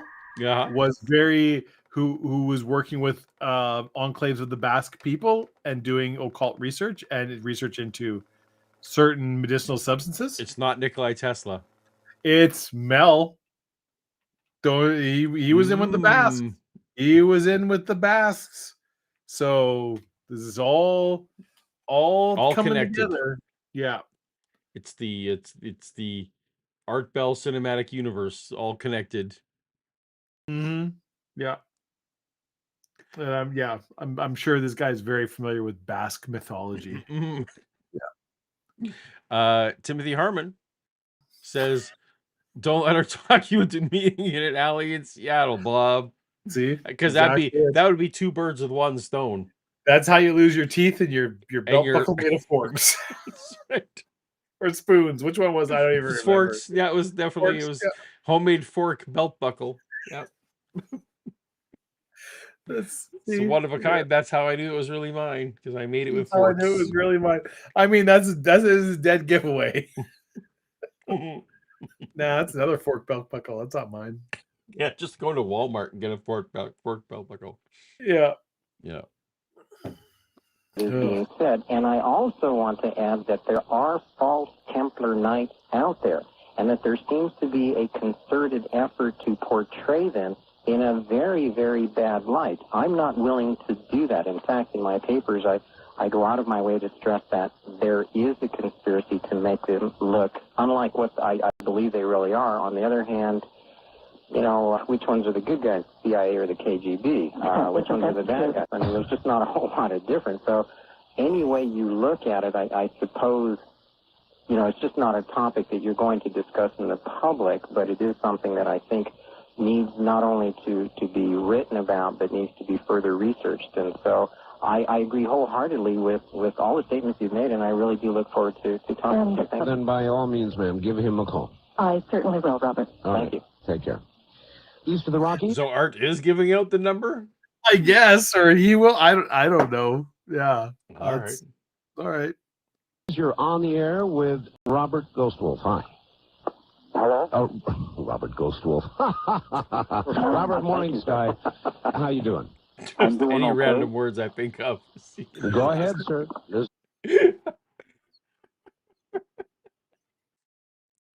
I have no comment. Yeah. Robert Pillowsbane. What? Oh, that's not it? Okay. Oh no. Oh no. No. Mm, Oh. This is it. You're Robert on the air. Penguin Ashes. You are on the air now. Okay, my question is, I heard Robert Morningsky talk about that Jesus didn't die on the cross. That's what he said. Well, then how will my sins be forgiven? Good question. All right. It's a good point. If Yeah. he didn't die on the cross, how will my sins be forgiven? Mm-hmm. Zing, gotcha. Checkmate. Gotcha. Checkmate, atheists. Checkmate. That's fair enough, straight out question. I'm not an elder. I'm not anyone who is in a position to be able to answer a spiritual question for you. All I can do is, as an average man, say, this is what research shows. Could the research be wrong? Yes, but I think if there are a multitude of sources that say the same thing, then it's something we need to consider. The question of sin and forgiveness has to do with one's own faith and one's belief, and I must say that I prefer to have something that is very, very hardcore, real in front of me, and so I do not want to. Which You know is what I would like, obviously Paul? that's obviously what he has. Yeah. I'm biting my tongue. She's like multiple sources. He's going to be like, how about, could you please, again. Just give me a hint. One of them. just maybe like a coy hint, some kind of. I'm not asking for a lot here, Ghost Wolf. Just give me. If multiple sources say, yeah, if multiple sources said, that would definitely be something that bears, you know, at least looking at. Could you tell me one of these sources? Oh, I couldn't possibly. It's not safe. But let me just assure everyone that I I only like things that are backed by hard evidence. Hard evidence. And you can trust me that I wouldn't believe something if it weren't backed with hard evidence. Yeah. So, if this fact wasn't hard, reliable, I would certainly not trust it. Yeah. And if it were wrong, how can you explain that I was almost in a car accident? Because that's never happened. That's never happened to anyone who wasn't hiding secrets. Yeah, this car accident that I'm telling you about over the radio. And for which I was fine. I dove into a ditch a block from my home.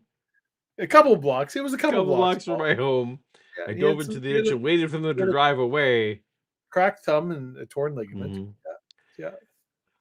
So caller, what your sins? Maybe the universe isn't set up that the person who says what sins are doesn't have to sacrifice himself to himself to pay for that. Okay, well, I mean, if you're just gonna make shit up too, Paul, like, how does that help with our case against this guy? Okay, well, Neither of you have anything to back any of this up. So what if? Okay, well, let me just go. What if your sins are not currently forgiven? What if you're at home? yeah, we'll see. Like that's a more. Yeah, I mean, and mine certainly aren't. and like, what if the real Messiah is coming after the Or third? In this case, the Royal Canadian Mounted So Police. I determined that someone conjugated a verb differently, which therefore means that a bigger comet is coming 9 years later. 7. It was 7 years later. No, that was something you got a else. different one. I'm having my own. I'm just saying there's more I comets coming. I especially love that. He did it's like that doesn't mean brother, it means companion. So probably in 7 years. Wait, what? What? I feel like this is like the underwear gnomes. Did you watch South Park, Paul? You get No, where it's like, I don't watch South Park. that's it's like season 2 or 3. So Okay. it's like these gnomes that are stealing underwear from people. And so the boys in South Park finally corner them, and they have this big chart, this plan, and it's step 1, steal underwear. And then step 2 just has 4 question marks, and step 3 is profit. And they're like, and see, we're gonna make a bunch of money. I was like, oh, what's step 2? So that has become just like have you ever heard anybody say step 3 profit? That means hundreds of times I've heard I've heard step 3. So that's a meme you hear all the time. That's what it means. It's the step 1, steal underwear. Step 2, question mark, question mark, question mark. Step 3. That's amazing. Profit. Okay. Yeah.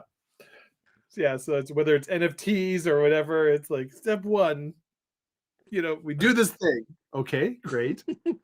Step 2, step 3, profit. That's hilarious. Yeah. I love it. It's one of the greatest episodes of South Park ever. Scotty Orange wants to know what cryptid will prove the existence of Jeebus. That's easy. Mothman. Well, so it was supposed to be Bigfoot, but then someone shot him. Yeah. It's Mothman. Mothman, okay. Mothman. Yeah. To challenge this gentleman's faith or in any way. But currently Mothman's in hiding because the Knights Templar. Of course, as he should be. So sadly, yeah.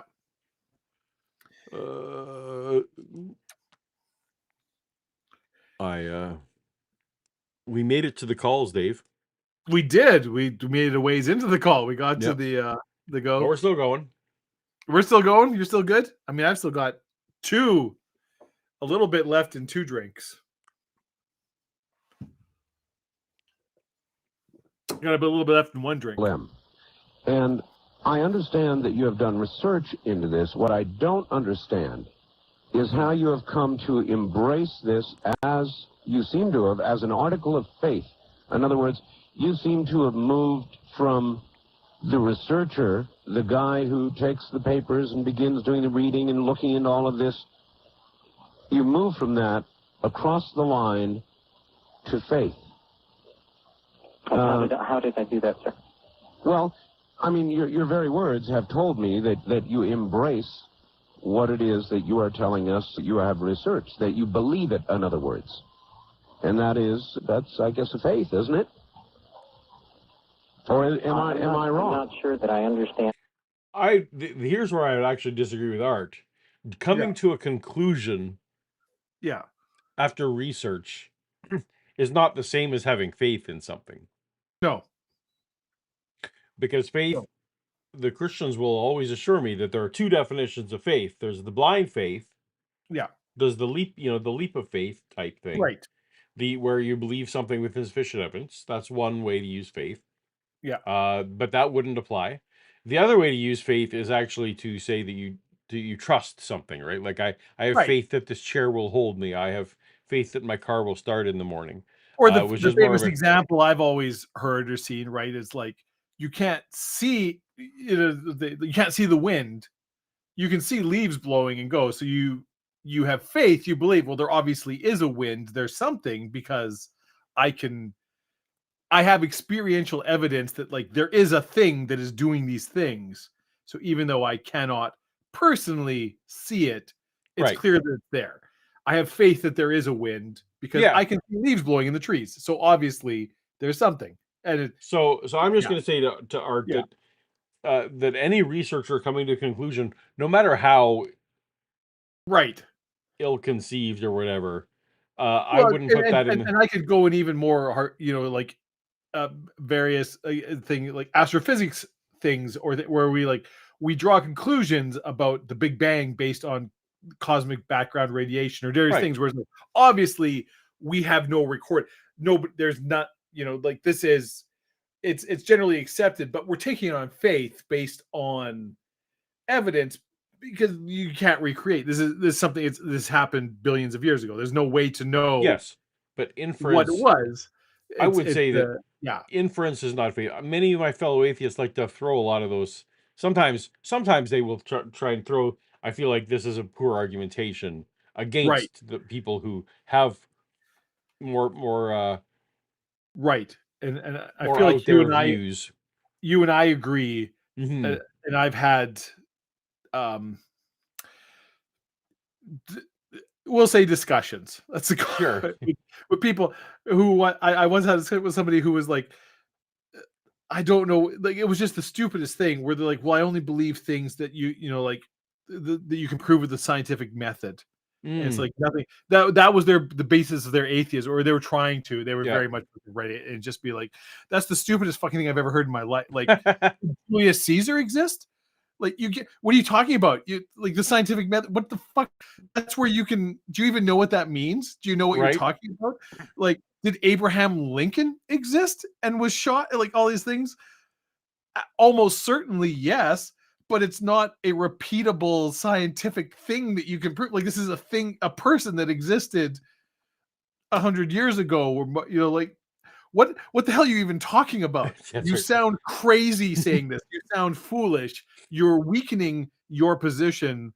You're making yourself like it's you Also, stop, sit back, this is where and think about what you're saying, right? I would actually, weirdly back, Frank Turk or whatever. Like, well, you can't actually prove the scientific method with the scientific method, right? Yeah, Like, scientific method is actually philosophy.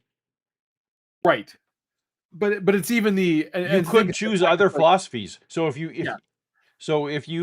are But saying that's the best one, you can't prove it with the you scientific can't. method. But it's like just even the idea is like this is a repeatable. Like I can prove it on Yes, demand, correct. which is a good basis for a chemical or physics, right? Where it's like, well, you want to prove that cold fusion exists.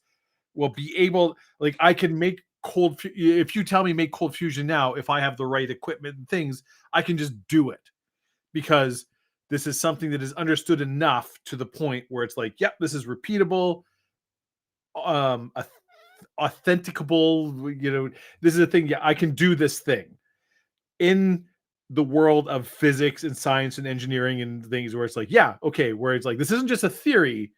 This is a thing where it's like you do X and Y, you get Z, and every single time you do X and Y, you get Z. So we're in the world of chemistry. That makes sense. It does not make sense in history, in art, in all kinds of other fields, and anybody who tries to take that. But the other problem is like this was like a 19-year-old trying to argue. Okay, yeah. Like, well, okay, so like just calm down. Like you read a philosophy textbook somewhere, sure. and you have very little understanding of any of these things. Now the but one thing go ahead, finish. But getting back to like the historicity of Jesus and stuff, and you and I have talked a little bit about it and things, and the I can't remember the name of it. The idea that like Jesus wasn't even a mythicism, person, right? position, Mythicism, right? Where it's like on balance, probably there was I've certainly fallen to school like on balance, there probably was a historical person named Jesus who did some of the like this is more or less based on them because that's the Occam's razor. That's the like it's more likely that there was than wasn't. Can you prove it? No. But can you prove pick almost any historical figure, certainly from thousands of years ago, even farther, where you're like, you have maybe one source. What you probably have is third generation sources, quoting sources that are quoting sources. Like, that's just the best we have from then. And to say like, well, we don't have any like actual, period only documents. Like, we don't have period documents of, much, much more famous people than Jesus. Like, it just doesn't exist. Documents from those period just don't exist. So you can't examine things from 3,000 years ago with the same level of historical evidence of something from 50 years ago. You know what I'm saying? Like, these things just don't exist. And it infuriates me when the people try to present this as if evidence that religion or Jesus does exist, because you're just like, you're making yourself sound stupid to anybody who is a scholar, and you're actually weakening your position because you are taking the stupidest possible argument and presenting this as if this is some blinding insight that nobody in the past 2,000 years has had. And it's like, okay, like sit down. We're good. Anyway, sorry, I kind of went on a rant there. Yep. But what I'm expressing is my faith. Well, I think you are. In other words, let me try again. In other words, you have described to us basically the contents of the papers and the further research you have done regarding the lineage of Christ, of Mary. Yeah. And it sounds to me, and you stop me if I'm wrong, but it sounds to me as though this is now not just what you are researching as a scientist, but something that you now believe is true. You mean the existence of Jesus and Mary, etc.? Their lineage, as you have described it, that Jesus did not die on the cross. That's correct. You now believe this as an article of faith. Is that an unfair statement? With due respect, yes, I believe it is. Oh, it is unfair. I think so, because I suppose the question then is very philosophical. If you drink some water, did you drink it? Is it water? Is it real? I have faith that it's water and it's going to be healthy for me. All I'm trying to say is that my research has shown this evidence. Now, whether one chooses to accept it or reject it, well, that's up to the audience. But I'm not asking about the audience. Okay. I'm asking you.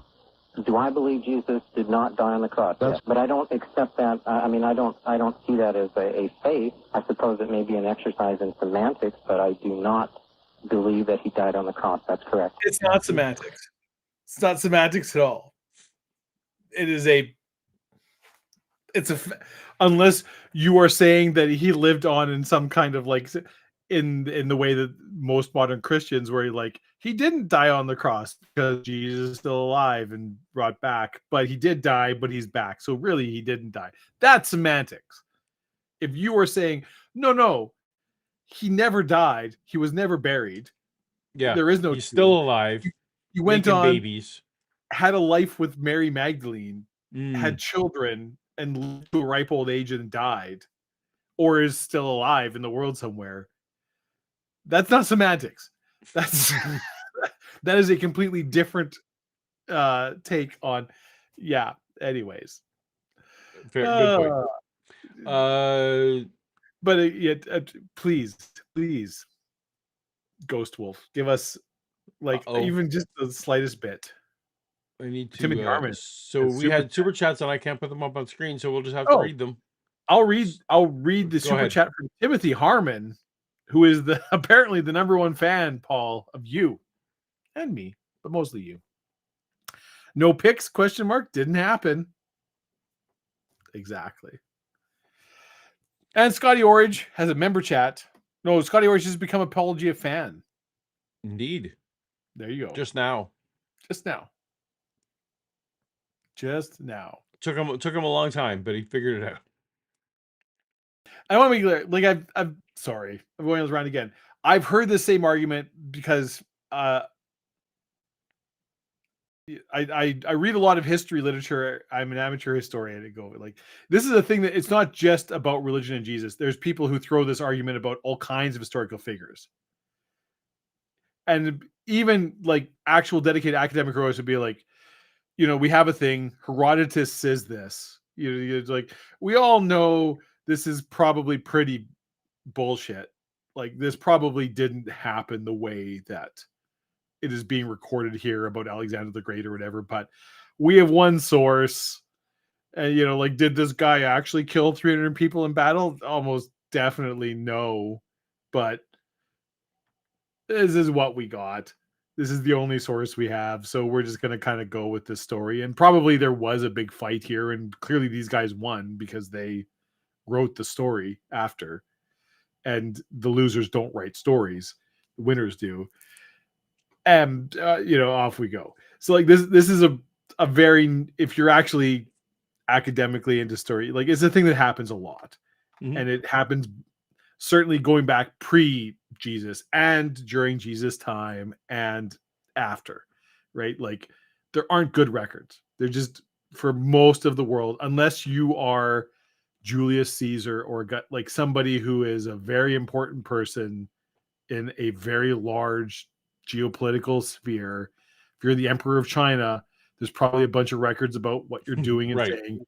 But even those are going to be pretty rose-colored, unless they're written by the people who just had a successful revolution against you, right? In which case, they're probably tinted the other way. But it's what we got. So we just kind of go with it. We say this is what happened, even though everybody knows it probably didn't really happen. But this is the thing, and you move on. And yeah, and it's not just a religion thing. It's just history in general, right? Like, there aren't reliable sources of history from more than 1,000 years ago. Even that, like, even the hieroglyphics and pyramids and shit, right? Like, this is all the stuff that the pharaohs approved, Right. right? Like, it's this isn't the day-to-day lives of people in the Egyptian Empire or the Old Kingdom or whatever, right? Like, you're now where okay, we're gonna go where it gets really interesting. Some of the ancient Babylonian, like the stuff where they had clay tablets, because the clay tablets hold up very well. Yep. So we have like a bunch of curse tablets, like where people would write curses about. Yes, I'm aware of the curse tablets. Yep. Yeah, but so, like, this is just like my neighbor who, like, slept with my wife or killed my dog or did whatever Right, thing. yes. We have a whole bunch of information about just like sort of daily life because people wrote it in these curse tablets, or a whole bunch of essentially receipts. Mhm. Right? Like, because that's what you would record. So, like, blah blah blah bought blah blah blah and gave me this in trade for it.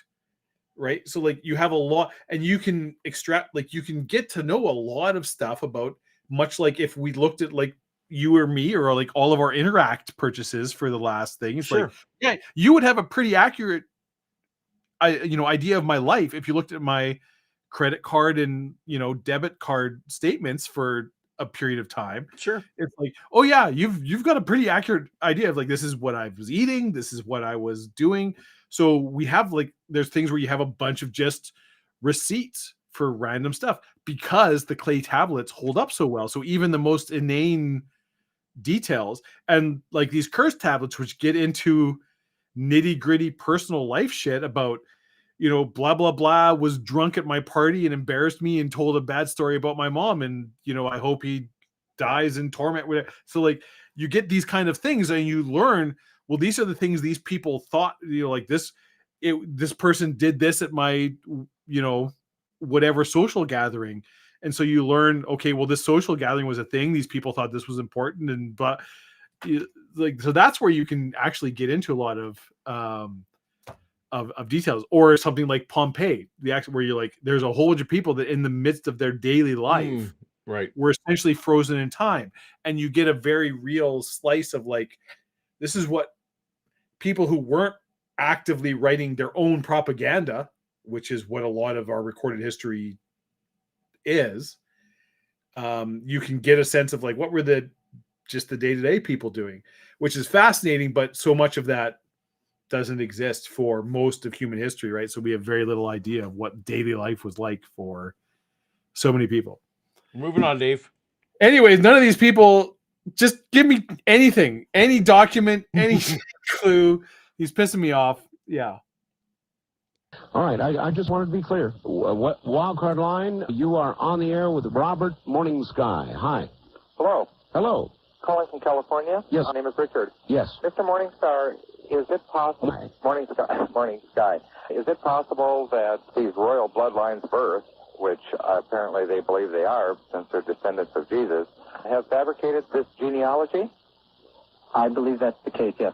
I want to make sure that my expression that it is my opinion, belief, is an exercise in faith. I have documentation which has led me to this conclusion. I also believe that there are people on earth that believe that they are the royal descendants of Christ. Yes. However, I don't believe it's accurate. I believe that it's a scam in order to enslave the world because they believe they are destined to rule through a royal bloodline. I was very concerned about printing it in the United States.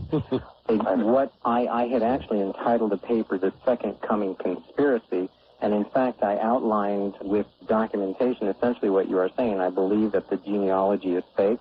I believe it is a conspiracy to plant a supposed descendant on the throne in an effort to either create what might be called the one world order, or I believe it is a power play. I absolutely agree. All right, listen to you, and he is my guest. Oh, It is a very unusual topic, and we're not done with it. So everybody stay right where you are, and we will be right back. This is CBC. I feel like that counts to me as Art shuts down a caller. Yeah, there you. I would agree. I would feel like agree. that is I'll Art give shutting you that down a one. caller. Yeah. I'm in no danger of actually getting a bingo here. So Yeah, I've realized I'm not gonna. I really thought I had a chance. I just needed angels and evil as a noun, and but he's not going that route. He's going a whole different routes. he's just constantly being like, I have documentation to prove this, but I can't. I won't say any of it, and it's infuriating me. This is just making me so angry. Do we? So that was a commercial break. That's often a good place to end it. I don't know if you want to end it there. It's I feel like we're not getting much new. no. I'm just gonna get increasingly angry as we move on. Do you want to keep getting angry for your birthday, or should we call her there? What do you think? I mean, I'm good either way. if we I feel okay, so here's the thing. If we carry on, Yes, and I'm fine to carry on, yes. I feel like this is going to veer away from talking about whatever, Robert Morningsky is talking about. And we're just going to end up talking about either Superman or something like that, or Afterburn. So, it's kind of up to, if you want to have that conversation in a public forum where everybody can see, and we can just be like, I guess we don't really care what our viewers think anymore. We can move on, and we can do that, or we can just call it good. But we do have a super chat, Paul. Well, yeah. Well, first we definitely have to do the super chat. We have to do the super chat. Scotty Orange with the generous super chat. Thank you so much. Sometimes Thank you, people Scotty. accuse their mother, but it was really their father that hurt them. I mean, that's I have no comment on that. I suppose that is true. That's a very sad super chat. It's true. I'm not sure what that was connected to, but thank you, Scotty, for your generous support. I don't want. I'm not feeling Baimon Sci-Fi No. Con. We're moving on. Yeah. So either we are angry with more of the callers, or There's never going to be an end wrap to it up. this. No. Yeah, we can just wrap it up. Okay. Well, Dave, did you come up with a birthday joke for yourself? Oh, I should have come up with a birthday theme joke. I didn't even think about that. It's been an insanely busy week for me. Okay.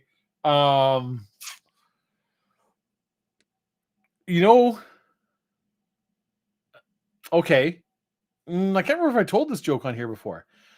A shark goes into a bar, Paul. Yes, Steve. And the shark orders a drink. And the bartender, prepares a drink and gives it to the shark. And the shark says, it's been been a really rough week. He's like, can you give me another and make it a double? Bartender's like, sure. What's been going on? And the shark says, I lost 2 patients this week. The bartender says, what, did you eat them? The shark says, what? I didn't eat them. What the fuck are you talking about? The bartender says, I'm sorry. I was trying to cut the tension. I didn't mean to interfere. I can see you're a nurse shark. The shark says, what the hell are you talking about? I was like, I'm a doctor. I didn't go to medical school for 12 years to be called a nurse. And the bartender says, no, I didn't mean your profession. I mean you're a nurse shark at your species. The shark says, oh, well, I guess you're right. Listen, can I get some onion rings or like some, cauliflower bites or something? And the bartender says, I'm really sorry. The kitchen's closed. The shark says, what? He's like, yeah, the kitchen's closed. Like, I'm happy to keep serving you drinks, but I can't get you any food. And the shark says, it's 11:30. Bartender says, yeah, no, the kitchen closes at 10.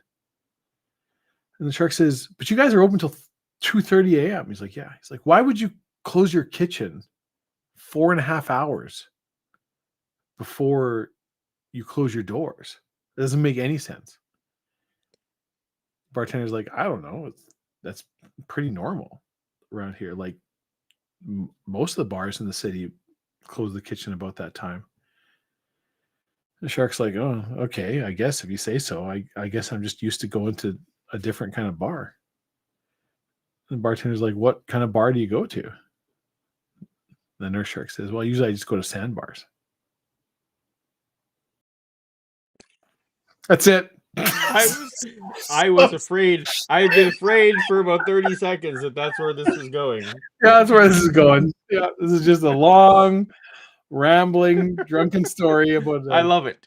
Yeah, I love it. Well done, sir. Yeah, it's my most happy awkward. birthday. So we should, if you've hung with us this late, if you hung this far, let me just tease. If we're having a show in 2 weeks, yeah, we're not saying we are or we aren't because there's much to be discussed. But if we are, you will not want to miss it because it will be a very, very special thing happening. But I'm not. But in case it doesn't happen, we won't be having a show. So I'm not. We don't want to make promises we can't keep. Don't want to write checks we can't cash. We are going to and be here in 2 weeks because it's going to be kind of amazing. That's right. So keep your eye on this channel. Look for a live stream 2 weeks from now, and if it's happening, don't miss it. It'll be worth your time. Yeah, we guarantee. All right, Dave. Happy birthday to you, my friend. I hope that happy birthday. Hope it all is you're having a great weekend. I'm gonna have a fantastic weekend. Woo! And you know what, Paul? I know it's not your birthday, but I hope you have a good weekend too. Well, thank you, Dave. Okay. Okay. I'm about to go scoop the dish of some fucking pizza or something because I'm very drunk and I want some food. All right. Oh, that's yummy.